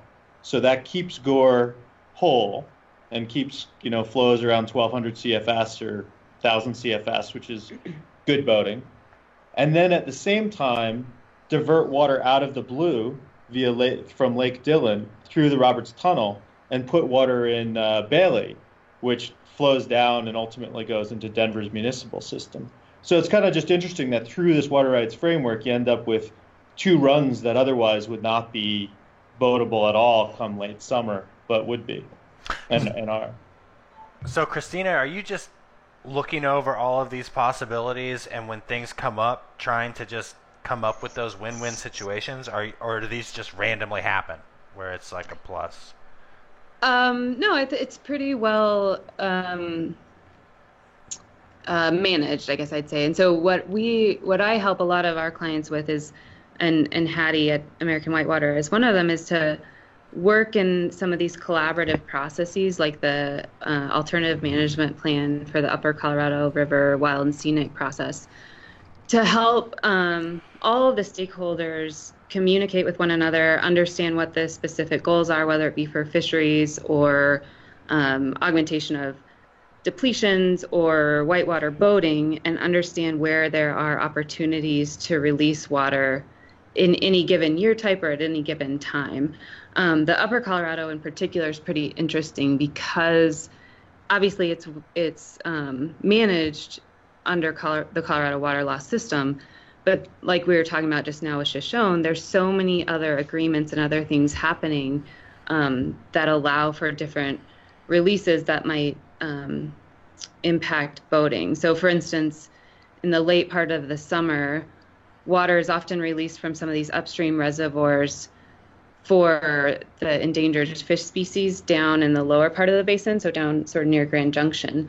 So you have over 10,000 acre feet sitting in upstream reservoirs that is held there solely for the purpose of augmenting the stream for those fish. And so all of those things are known. We know at any given time how much is in, what might be called the fish pool, how much is in the historic users pool in Green Mountain Reservoir, how much is in the Williams Fork, and what's going on. And so anytime there's an opportunity and we see it's going to be a wet year or something, we work with those stakeholders to try to understand how the water users could retime their diversions or their releases to benefit the system. And to kind of put those in practical numbers, like 10,000 acre feet is about 5,000 CFS for one day. Or for a month, that's 167 CFS, that's real water. I mean, that's the difference between, rocks being wet and really wet, I suppose, in Colorado. Wow. That is insane. I'm guessing you guys are, every year there's less and less water to play with in general. Is that the way we're trending? I think that there's more and more water rights being developed, so there's more demand on the system. Our hydrology is incredibly varied in Colorado. So last year we had a pretty nearly historic drought in certainly in the southwestern part of the state. So think McPhee Reservoir, the Dolores River, they had very, very dry season. And then this year it completely swung the opposite direction. And we've got, had a huge snowpack, historic amounts of avalanche, just, crazy stream flow in a lot of parts of the state, or volume of water. And so it really varies year to year. And that's where the challenge comes in a lot of times, is trying to understand how you can manage that. The other thing that's kind of interesting is I think that the various climate models don't always do the best job of predicting what will happen in the Intermountain West. It's my understanding that they can't predict that as well, just given the topography. But I think, we're definitely trending toward longer stretches of drier, hotter weather, which obviously yields less water in the river. Yeah, I mean, like in terms of population growth, decreasing boating opportunities, over the long term, maybe. We were just talking about how, 20 years ago, Union Chutes, which is a little play wave near our office, near the old Mountain Miser shop, used to run all the time, and it doesn't anymore. And we're kind of humming and hawing about whether that's a change in water management. But I think for the most part, many of the big municipal diversions and all the major irrigation diversions are pretty far downriver, and so the upstream boating opportunities aren't really affected so much. I guess in that sense, the bigger Denver gets, the better it is for streams upstream to have water. For sure, with regard to Bailey, I mean, and I keep coming back to it, but Bailey provides, I'm just take a guess, something like 40 to 60% of Denver's imported water supply. Oh, wow. And so the more that Denver grows and waters lawns and flushes toilets, the better boating on Bailey is going to get. And I wish there were more opportunities like that. That is so weird. But that's potentially the boating through Gore Canyon gets worse, right? Because not as long as there's a Shoshone Call. True, but if there's reduced snowpack, or like the Fraser River Valley is developing quickly, and so there's not only is there growth in Denver, and obviously that dwarfs with the growth on the West Slope, but there's a lot of growth on the West Slope, and even in the headwaters, like places like Grand County and in Fraser. So it's a balance for sure. Well, like Byers Canyon, which is upstream of you put it in Hot Sulphur Springs. Mm-hmm. Byers Canyon rarely has flows. Mm-hmm. Fraser River, I've never boated it, but it's got a super short window, and it's only going to get shorter. So there are certainly those boating opportunities that are affected by the many diversions from the West Slope to the East Slope, because that's the big thing, is that most of our water supply in Colorado is on the western slope. Colorado drainage, the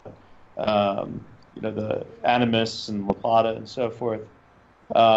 Most of the demand is over on the east slope with irrigation and with municipal growth. So give me like your most far out scheme. Like you must have something that it's just like churning in the back of your mind for like some river you want to put water back in, or some idea you have that's going to like revolutionize kayaking in Colorado? Like what's The Colorado Big Sea Thompson World? project imports something like 200,000 acre feet a year, give or take. Maybe it's Yep, 270. to about 240. or Okay, so that's close. So from the about through 200. the Adams Tunnel. Yeah. And then it's carried largely in pipelines to municipal and irrigation use. If instead it was put in any given river channel, it would create amazing boating opportunities. But the reason that water is often carried in pipelines is because then you can go and generate power off of it. And so that helps to pay for the project. But that is my grand scheme. Wow. And what rivers would you be rewatering with that? Well, I think you could do the Big Thompson, and that would be a classic. How many days would the Big Thompson have water? Let's see. So 240,000 acre feet divided by 2. That's 120,000 CFS in one day. Stretch that over an irrigation season of 180 days. That would be 667 CFS for 180 days. Yeah. So there's my grand scheme. Yeah, I like it. So does recreation? I mean, under the system you're describing, I'm seeing recreation, which is a relative newcomer to this game. They must have the lowest, pretty low on the totem pole, right? I mean, if you're talking about first come, first serve on this situation, people were whitewater kayaking, 50 years ago. Yeah, I think the way that recreation can work into it is as being a low-powered stakeholder at, in the discussions with water users. So if there's win-win opportunities, I mean, it's kind of one of the beauties of the water community is people do really appreciate the value of a win-win opportunity, and they'll just miss them unless AW or recreational stakeholders at the table to point out, hey, if there's a way you guys can operate that'll go and put more water in the river, particularly at times when people can enjoy it, that always gets a lot of traction. Well, and I'm sure Hattie will get into this when she gives her update, but this year for Gorefest, the river was looking a little bit low, and so they wanted some more water, and they were able to coordinate with some other water users on the river that have reservoir water available and needed to release it for other purposes, for downstream uses, and they were able to time that in such a way that it put more water in the river through Gore Canyon during Gorefest. So again, like Dan was saying, it's just having that constant presence in the discussion. And during the summertime anyway, on the Upper Colorado, there's at least weekly calls with all these different stakeholders to understand how they're operating, what they're doing, who's doing maintenance at this time, which may bypass more water, those kinds of things. So having a seat at the table is half the battle. Yeah, huge. Is there any other states that have this tunnel system where you take water out of one drainage and put it in the other, the way Colorado does? I'm not aware of it, but Probably not the way Colorado does. Probably not quite like Colorado, but I bet California, probably Wyoming, and no doubt Idaho in some places. Kind of anywhere in the Mountain West where you have big contrasts between wet and dry climates due to a mountain range. And I think, Colorado's unique. We're definitely a headwater state. Pretty much all of the water that originates in the state leaves the state. Yeah.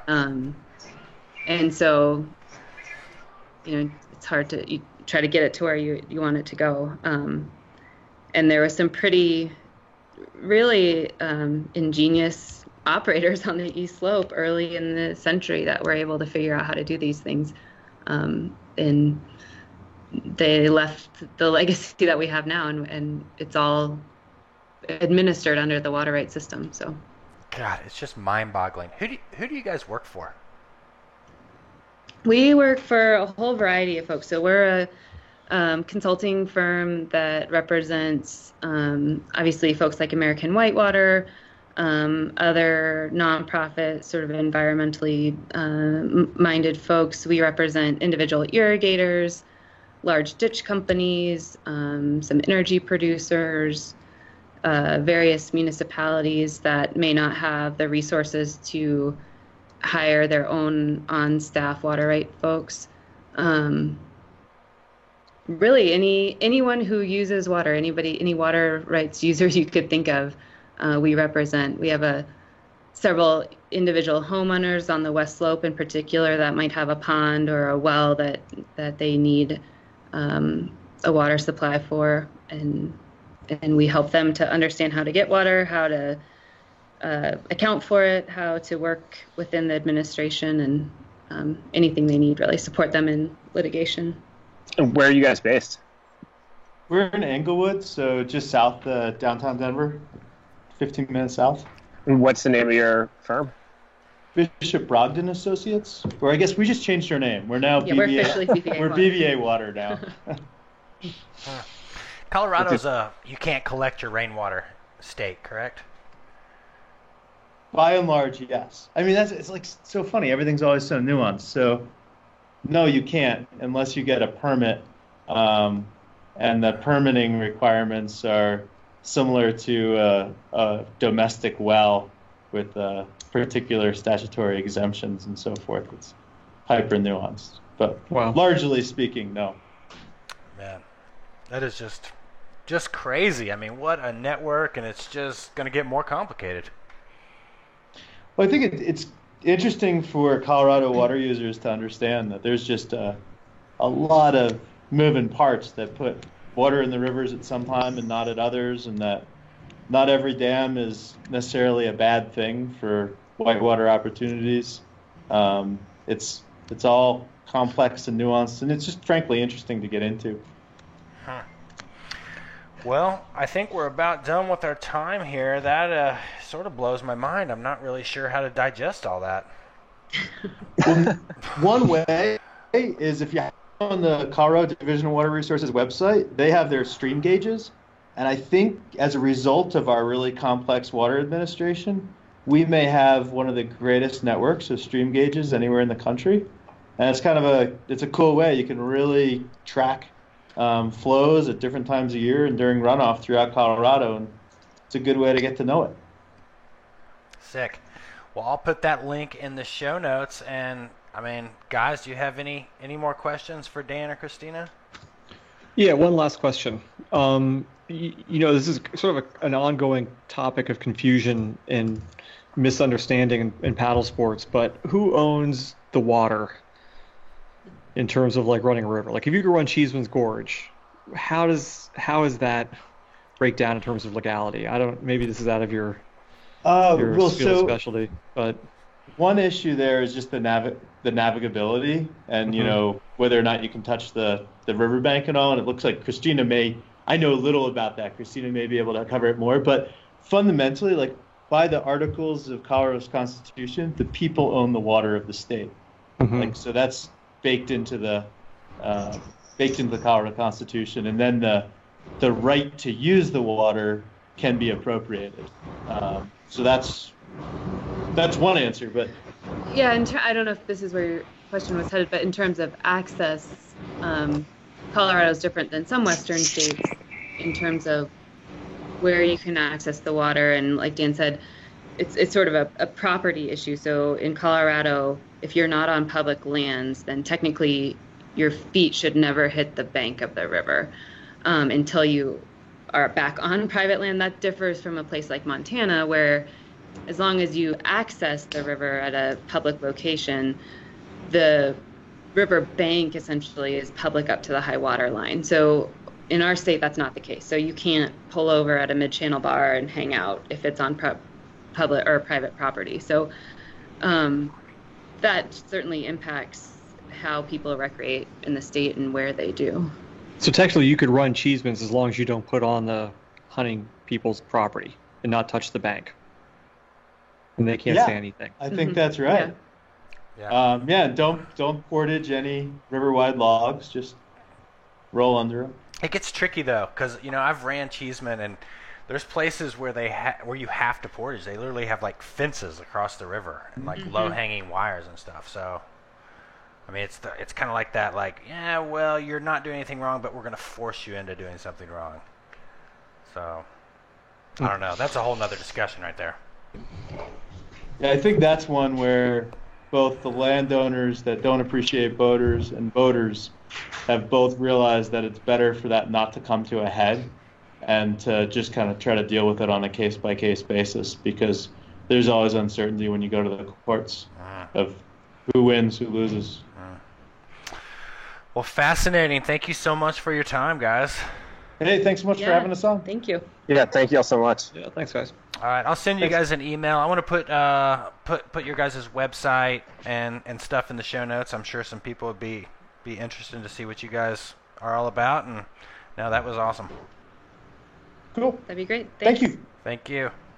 See ya. I mean, oh, what a tangled web, you know? I don't even quite know where to go with that. I mean, Lewis, why are you moving to Colorado? I mean, it just seems like a headache. Yeah, I'm having second thoughts. I got to be honest. I'm kind of sweet on British Columbia this week, so. That's where you're moving now. look, let's see if we can find Hattie here. Hattie. Hey, All right, you're on the Hammer Factor. Thank you for coming on. no problem. All right, well, Hattie Johnson. Is it still Hattie Johnson since you got married? It is. Okay. Hattie It's too weird. Hattie Johnson is the Gore Race organizer. She picked that up a few years ago, works for American Whitewater, and all-around badass. And thank you for coming on the show. Yeah, thanks for having me, guys. All right, well, let's get right into it. Give us a race recap. All right. Well, so this is my 5th year and by far the best turnout. We had 75 kayakers between long and short boat class. We had like 22 long boats this year, which was huge. That was about 10 more than the past couple of years, which is awesome. And 13 raft racers. Whoa. Which is Wow. exciting. And minimal carnage. I think we had 1 kayak swim, definitely some raft swims. Expect an email from Jeff Calhoun about that. I did hear the last. The beater police are coming for you. Don't you worry. Don't you worry. You're going to take some heat. How old is the Gore? How many years has the Gore race been going on? This was 30th anniversary. 30th anniversary. Wow. How'd you get into it? So we, well, that's a good question. It was a mistake. Oh, I hear you there. God. Yeah. So I used to before working at American Whitewater, I worked at an engineering firm called River Restoration. We designed whitewater parks and worked on the whitewater park project there at the Takeout at Pump House, Takeout at Gore, which is a cool project. AW is really involved. There's a water right associated with that water park, so it protects future development of water in the Colorado River. Basically, I was at the grand opening for that feature, and Nathan Fay was there, and he and I were talking. He's like, yeah, there's nobody organizing the Gore race this year.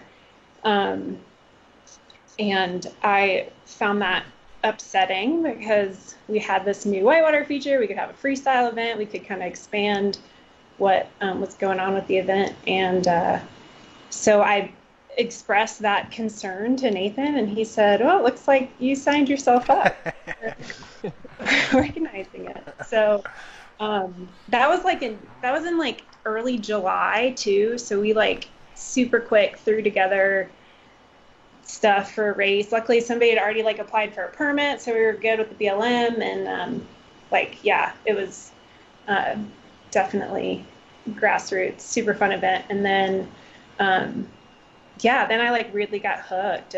It's like it's brutal but super fun, like kind of like kayaking. Right. So what would you tell racers for next year?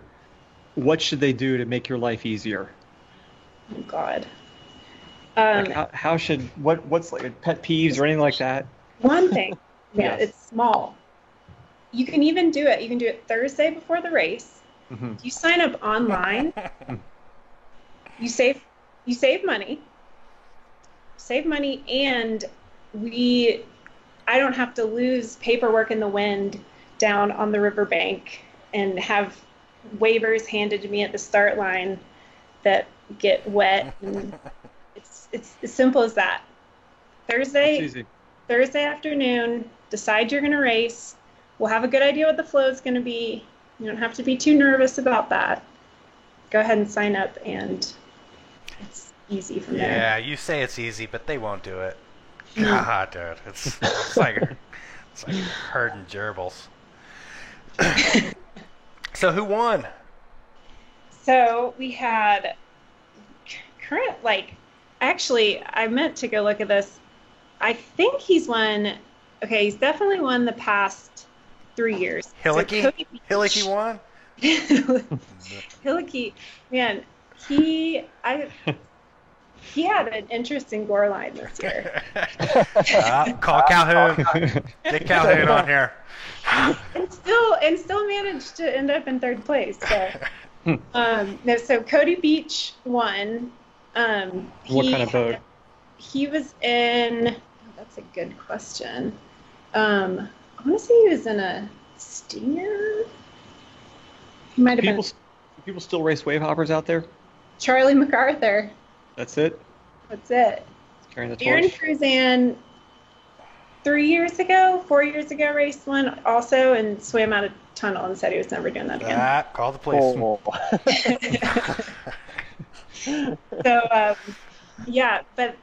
So Cody got first in the longboat, came back and raced short boat, we had 7 racers do that this year, which is kind of a feat. Like, you have to have your shuttle set.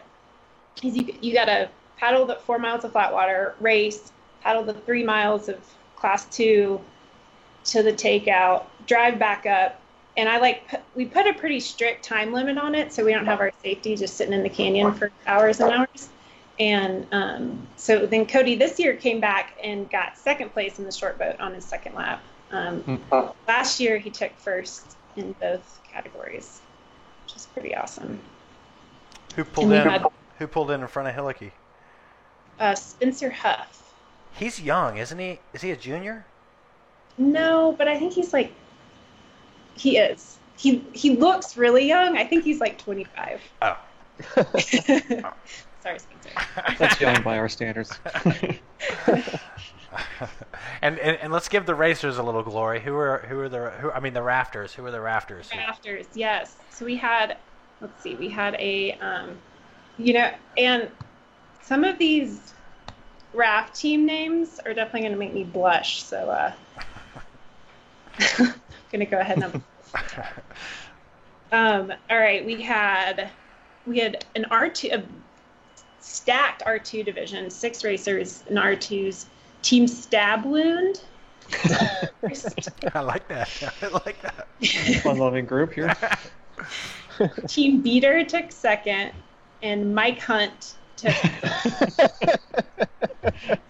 Then in our R4 class, we had 9 Ball, which is the U.S. men's rafting team. They were our overall winners, beating everybody else by about 4.5 minutes. So they crushed. They were our overall raft winners. Second place. All right, you ready for this? Second place R4 was Lickalotopus. Hattie, you're taking my job on the Hammer Factor. I'm retiring, and you are in. That's all I'm saying. Oh, anyway, so Lickalotopus. Yeah. Who else you got? Good job, guys. And then the Blazing Beavers were third. We're not helping our cause on the On that note, who were So the Blazing. How many women racers did you have, and how did they fare? I feel like we should. 3 women racers. Were they Blazing Beavers? Were they Blazing Beavers boys and girls? They were a bunch of girls or boys. No, they were boys. Okay. They were definitely boys. Sorry, go on. Actually, it might have been mixed company. It might have been co-ed. But we did have 3 women racers. They're all in short boat. Claudia won by a pretty solid minute and 10 seconds, 5 So seconds. wait, 70 racers, right? 3 women. Yeah. Now, I'm not pandering to the haters out there who think we run a sexist show, but I'm saying that seems really low, right? We had 35 women, we being my wife, Kara, at the Upper Yacht race. They had 35 women, I think, race the Upper Yacht race. How many? She's like, got the tabs. How many women race the Upper Yacht race? Oh, 12. I'm sorry. That's more than we've ever had. That's for sure. Last year it was like fantastic. We had 7, I think, which was by far the first year I raced it. I was the only woman, and it, man, I've beat my head against the wall about this one a lot. I at first was like, a woman organizing the race, like we're gonna have bigger women turnout, and I'm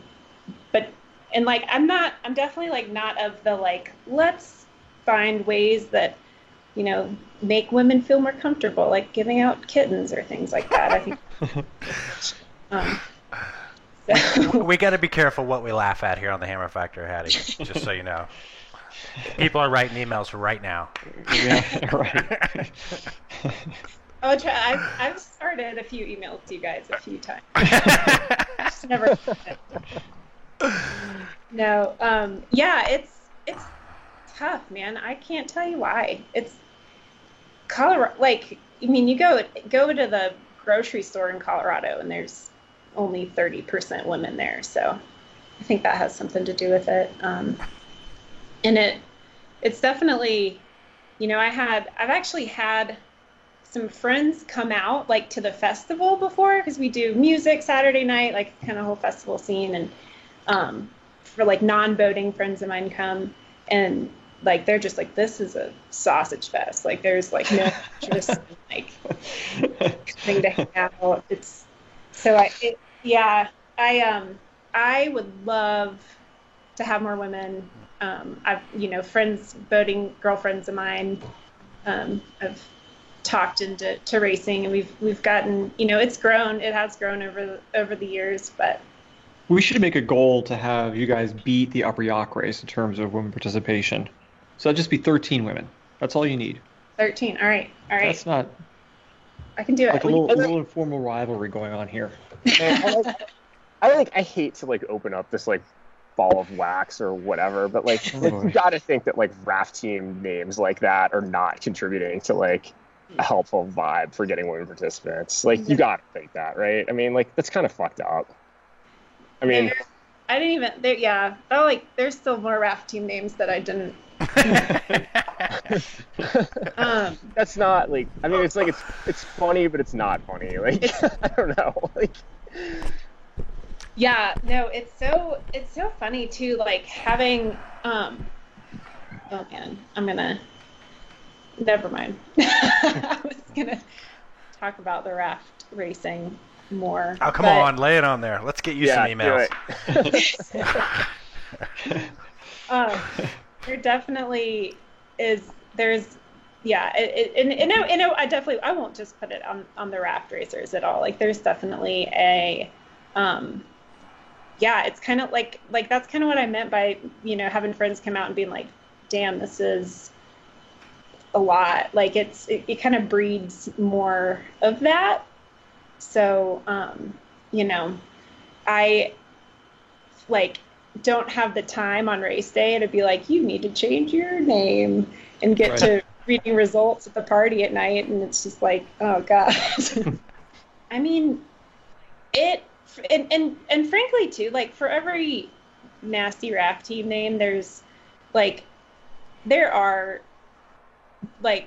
folks out there, men and women, that are paddling or racing and like down for the cause to get to make it more inclusive. And that's like not just of females, but of we have stand-up paddleboarding events and this freestyle event, and like are really dedicated to it being a broader river event and festival. And the event now that AW is hosting it, the big point, and especially now my interest in continuing to host the event is to have, have that broader coalition of people that use this section of river. I mean, Upper Colorado has Gore Canyon, this awesome, class 4-5 whitewater section, but then downstream of that's 2-3 family floating kind of thing. Like it's, it lends itself to all kinds of river users, and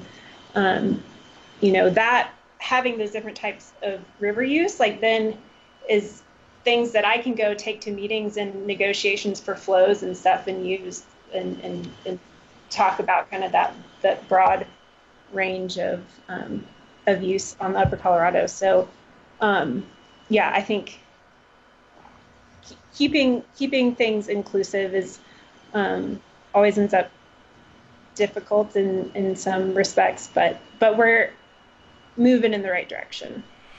For people who don't know about GoreFest and just the whole weekend, I should have got to this right at the start of our interview, but what is it? How does Gore Race fit into what you're doing there? What's it all about? Yeah, Gore Race is so the Gore Race is that's what's like 30 years old. But the and it's definitely like the highlight of the weekend. It's kind of like the big it takes the most planning. Sorry, I'm dying here. All right. It's it's definitely the big event, but since the construction of the Whitewater Park, that was 2015, we have had, we've done this, the freestyle event, the SUP race, Downriver SUP race has been going on for a while. And with that, we kind of looked around to other river festivals in Colorado and kind of thought of some new ideas to bring more people in, because it is it's into the season. There's not really a lot else going on. It's kind of typically the only thing running at that time. So the whole weekend starts off Friday night. We show some films, some river conservation films. Saturday morning is all about the race, getting people on shuttles and getting all those last minute people registering. And then race takes most of the day Saturday. Simultaneously, we have stand-up paddleboarding events like SUP Cross and Downriver Race going on. And then Saturday night, we've got food and music back down at Rancho del Rio, which is about 10 miles downstream of the canyon, right there on the river. And then Sunday, we all get up and clean up and go watch the freestyle event. Which is really sick. So it's a full-on weekend. You're there Friday, Saturday, Sunday. Yeah. Man, I went to that festival. I didn't race. What was I doing there? Oh God. Anyway, I had a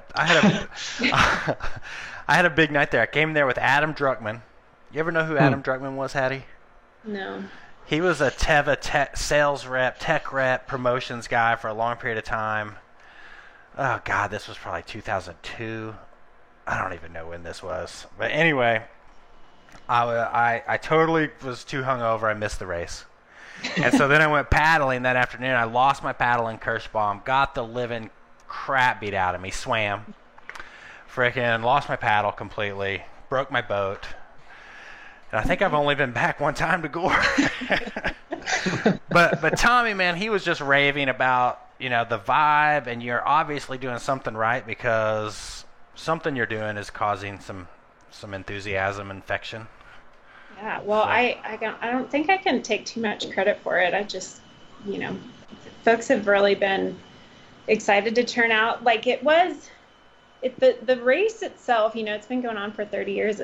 It's had so many ups and downs. Like 2000, 2001, it was huge. ESPN was there, and this huge, it was part of the Teva circuit and a huge big deal. And then from there, kind of petered out a good bit.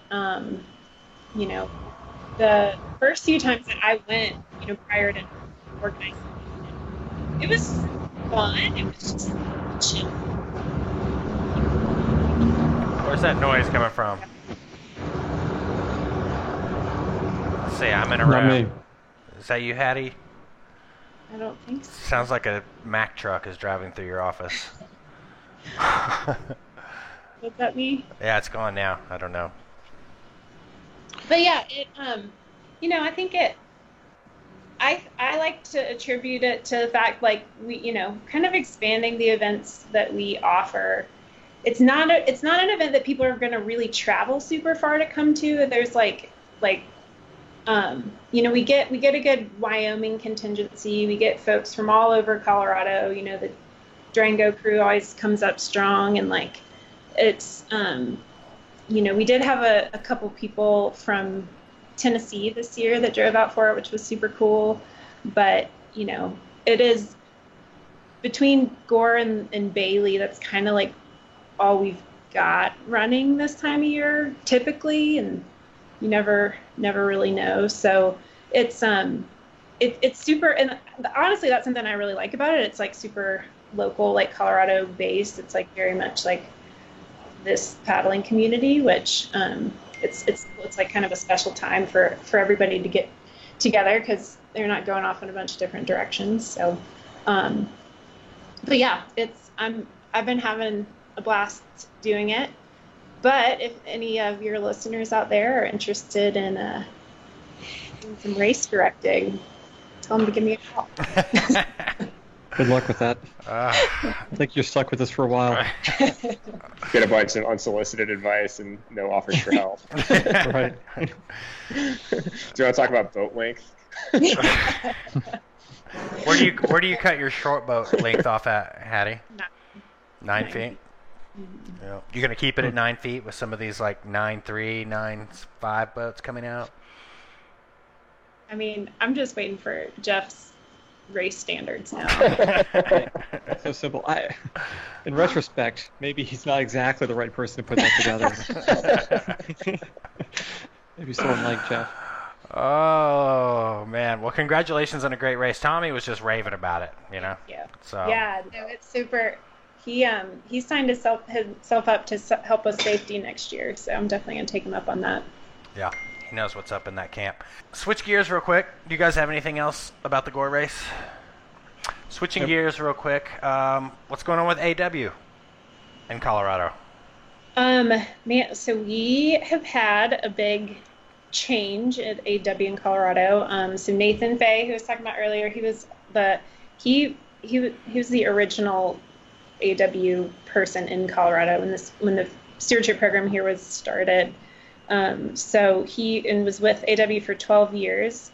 I was hired in his position in March, I think early March, and quickly discovered that the work plan that he had developed for himself was something only he could do on his own, because he's a workaholic and impressive human being. And so with that, we hired another person, Ian Stafford, to help out. And so he's our Colorado policy strategist. And then on staff, Nathan had hired a few years ago a woman named Kestrel Coons, who is our Colorado stewardship assistant. And so that's like kind of our whole team, which is a little bit special for AW. Other regions don't have quite as much staff. So we're, we've been figuring out how to divide stuff up between the three of us, but we're kind of rolling now. So I'm the Southern Rockies stewardship director. So that I've got Colorado, but that also includes New Mexico, Arizona, and Utah. And then we've got Ian, who's like down on the policy side of things, like working on kind of some big changes for water policy at the state level. And then Kestrel's kicking ass doing forest planning stuff for us. She wrote a really impressive wild and scenic eligibility report for the Grand Mesa, Compagre, and Gunnison National Forests. That was really rad, and Lewis, I know, has seen a bunch of that. And we've got My main focuses are the Upper Colorado. We're developing a management plan that's an alternative to Wild and Scenic designation. Wild and Scenic is kind of difficult here in Colorado. The Poudre is the only river that we have designated, and lots of basins and river and stakeholder groups around rivers have decided that we'll get together at a local level and determine how to manage the river locally and to protect the outstanding remarkable values of the river, but not to not have that federal designation. So working a lot on that on the Upper Colorado. The Dolores River is another big focus of mine. We had a pretty awesome release season down there this year. It was kind of bizarre and late, but ended up being a whole bunch of flows. I think we had over a month of boatable flows on the Dolores this year, which is rad. And let's see, other than that, yeah, Gorefest has fried my brain, so I can't. I bet it has. AW is so rad. You ever work with Kevin Colburn much? Is he your boss? Kevin is kind of my boss, yeah. He says he can see your house from his backyard. Yeah, he can. No, he's rad. He's been, it's rad. Rad working with AW. Yeah. So no, I'm super psyched to be doing it. I've been, help volunteering and contract work for AW through the Gore Race and stuff, and this is definitely like a dream of mine. Just came a lot sooner than I was imagining. So being you didn't realize it and you're interviewing for my position right now, we are way over time here. So do you want to stick with us through a couple of emails here? Do you guys want to have Hattie on for this, you guys, or should we? Sure. She sounds like a fan. She knows the show. I think she knows how to play her cards here. All right. It's something outrageous and offensive. That's par for the course. We'll make sure to get your email in the show notes so people know who to write. Oh man, sorry for going into the backlash. It really, I think it's really good for the podcast, honestly. We've dug into a few of these. We've got several. We're at 2 hours and 4 minutes here. Should we just get into Adrian's email? Shut it down with that? Do we really want to subject Hattie to this? Yeah, let's bring it on. So introduce Adrian. She's not just some random listener. Yeah, so if you don't know who Adrian is a, 7-time or 8-time Green Race champion. She has won everything from homestake race to all kinds of events. She's been runner-up in some of the Freestyle World Championships. She is a director, I believe, at First Descents and a full-time an EMT by career. So that would be the best way. And she's kind of like my little sister, if I had to say. Like, I took her on her first overnighter, on the South Fork at 8 feet. And also not irrelevant to this conversation is a team paddler at Dagger. She's the team manager. Team manager at Dagger. Yeah. And her husband is Snowy Robertson, who, frequent Hammer Factor guest. So, she writes in, "Clean it up, boys. The simple fact that a podcast had to do a 2-hour episode trying to clean up the mess it made in the first place is rough. The whitewater community is too small to spread rumors of that caliber. The language that Weld used sounded like he wants Dagger to fail. Well, how would you feel if this turned around and IR was the company in question? These people's livelihoods you're talking about." Paragraph 1. "I'm super disappointed that Lewis was bummed out when Scott Byers talked about the good things coming out of Confluence, then asking the over-under, WTF, bro. It sucks a lot that some of our friends got laid off, but sometimes budget cuts happen to make money. It doesn't mean the company is in grave danger, and Dagger is no longer making kayaks, as we learned from the interview. I'm disappointed at Grace for poorly handling Jeff when he ranted about sexism in the whitewater industry. There have been 8 women on the Hammer Factor in 66 episodes. That's 12% of your shows, in case you haven't done the math. But Grace, you can't ignore the fact that your show is not helping cease sexism in paddling. 3 men on a podcast talking about kayaking, and 1 out of the 10 shows you decide to throw in a female voice." Whew. All right, we all got our lashings there. I truly do think you all don't understand the magnitude of the words that flow out of your mouths. Some people listen to your show as gospel and learn everything they know about the community through your words. People don't know the difference between your bullshit banter and the fact, especially if they don't know you personally. Do your research. Maybe try talking about the industry in a positive light, like how First Ascents and Team River Runner teach cancer survivors and wounded vets how to live their prognosis by learning how to kayak. Or how the Ottawa Kayak School Keeners program is pouring out solid kayakers that are better than most other kayakers in the world right now, and they are 12 years old. Or how the Green River Takeover just raised over $7,000 for the Shannon Christie and Live Like Maria Memorial Funds and had 98 women on the Green River in one day, including 33 who went down the Narrows. That right there is good news. We are all plundered every day by terrible news in our world. You have to be the ones to change. You guys need to be the ones to change that. Now let's get outside, Adrian. So, there you go. Adrian, never one to hold back. Nope. I don't know. I'll get into the sexism thing. I mean, I don't know how to address that. We kind of talked about it at the top of the show at length. Yeah, I mean, and Hattie, you kind of have some of the same struggles with the race that you're organizing. If there was, I mean, your opinion. And let's not put Hattie on the spot on this. I mean, we will do that.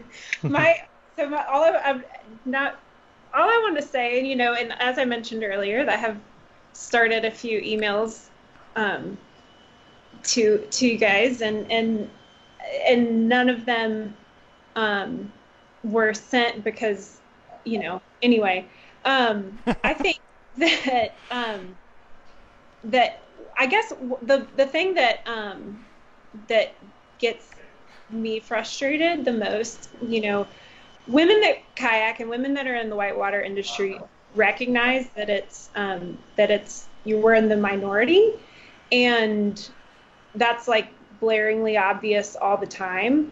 To have to talk about it all the time is exhausting. And we just want to go paddle and have fun like all the boys do. So that's kind of all I'll say on that. Like, I think getting into the math and breaking it down, and that it's important, I think, for you guys to look at that and keep cognizant of it, but to have to kind of constantly answer questions about what it's like to be in the minority is the exact thing people in the minority don't want to do. So that's all I have to say. Thank you for that. Let's move over to you, Lewis, talking about your paragraph. I mean, I think that we're all in agreement that we probably should not have started spreading those rumors without thinking it through a little bit more, or being a little bit more buttoned down on what we wanted to talk about. But there was more to it than just the layoffs, and we only talked about the things that were sort of, public knowledge at that point. And we gave Scott an opportunity to come on and talk about, I think that there was an opportunity there to talk about, the financial aspects of the whitewater industry in the way that John was talking about for quite a while at the top of the show.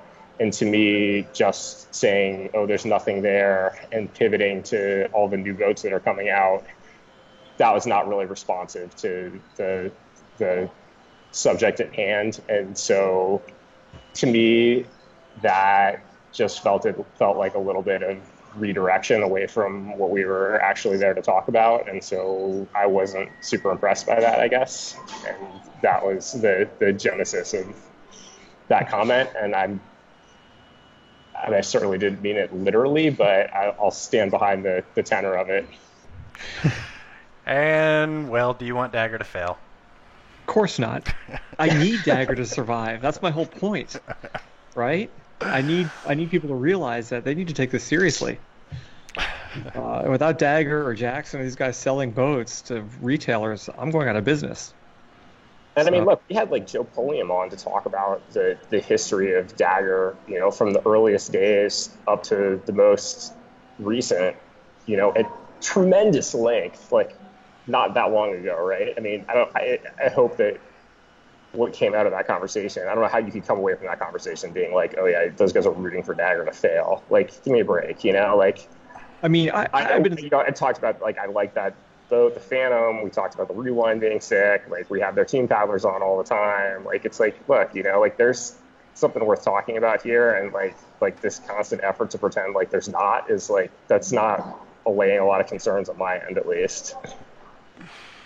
No, I mean, I've been in the business for 25 years, and I'll be, you know, I may be a little jaded, but I do feel like any whitewater business, you're basically defying gravity every single day, staying in business. It is a brutally difficult business to maintain, and you know, I just can imagine any company, regardless of size, in whitewater going out of business without too much difficulty, right? Or the people that control it saying this sport doesn't make any sense. I mean, we see it all the time. It happened with Sweet, right? They looked at whitewater like, this makes no sense. We're getting out. So, yeah, I mean, that does influence a lot of how I see the sport, you know, at least currently. It didn't always used to be that way, but it is, as of the moment, it is for sure. So, but it's out of concern. I need this. I need whitewater to survive. I love it. Whitewater is everything to me. I need this industry to be healthy, you know? Yeah. So I think it's disingenuous to suggest I want Dagger to fail. Of course, that's not true. Yeah, you're living it. I mean, there's good points in here. She makes good points. There's a lot of positive things we can jump on, and, you know, anybody who writes an email, we say thank you. And I just want to, like, you know, it's time for big group hugs. It's all okay. Nothing personal out there. So, I don't know. We are way over time limit. It's time for everyone's favorite part of the show, Rants and Raves. This is our second edition of the show. Before we get into that, does anybody have anything they'd like to add before we close this puppy down? I feel like I should be preemptively apologizing for everything I just said, but and like, I do think that Adrian had a lot of good points in that email, and we'll try and do better. Yeah. Can we get a Beater Police T-shirt? We need a T-shirt of like a cop caricature with like Calhoun's face on it, you know, just like pointing a finger, you know, what I mean? Like something like, you know, Beater Police. Oh God.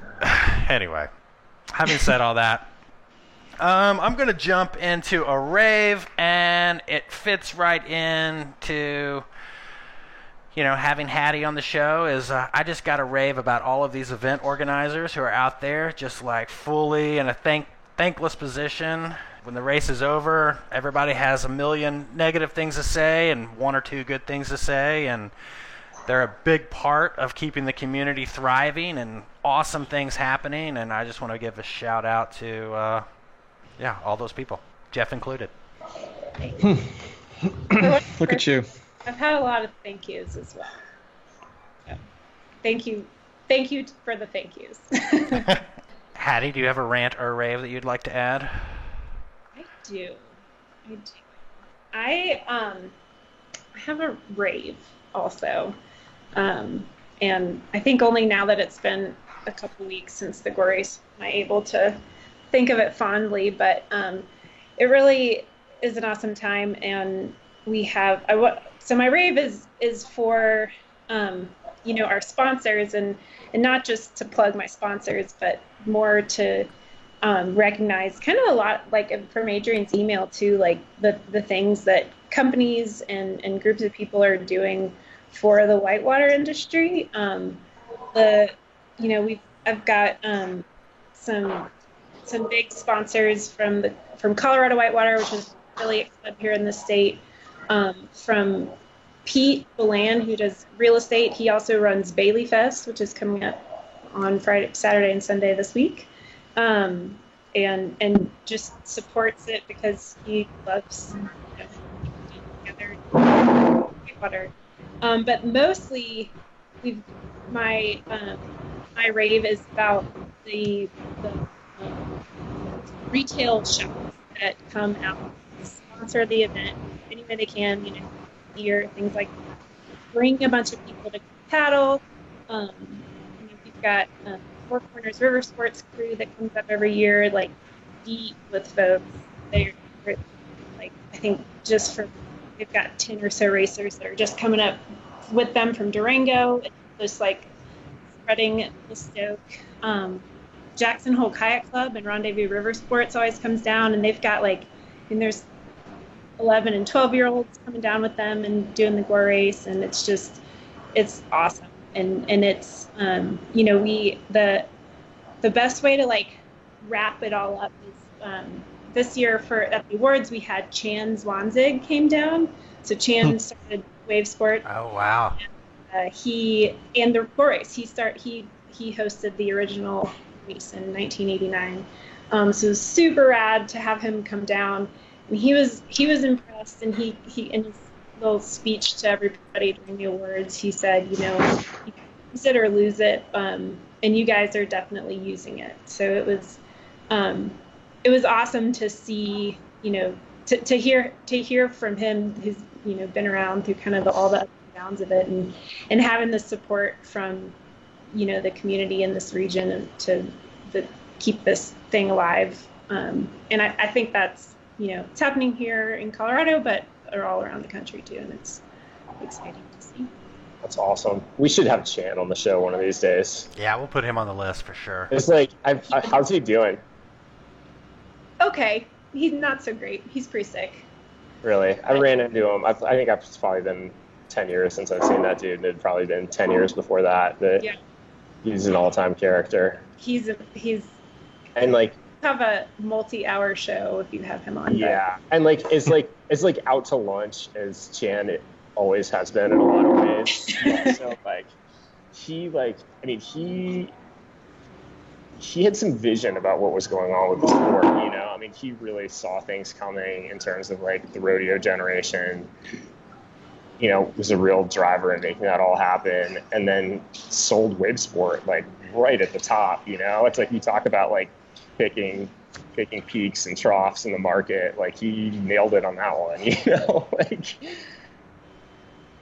Yeah. You definitely. He would. I think he'd love to come on too. With this, he and I've been chatting on the phone a bunch. And I think he'd just have a ball. So yeah. Well. Oh, me? Well, Grace kind of stole my thunder here a little bit, but I'm going to rave about the Dagger Rewind. And no, I'm not pandering to Dagger. Here we go. But listen, it's a great boat, right? It's legit, just like Grace said, it's legitimizing that class of half-slice boats, which to me is an essential boat. That's not your second or third boat that you buy. That would be a good first boat to buy, a boat in that class, right?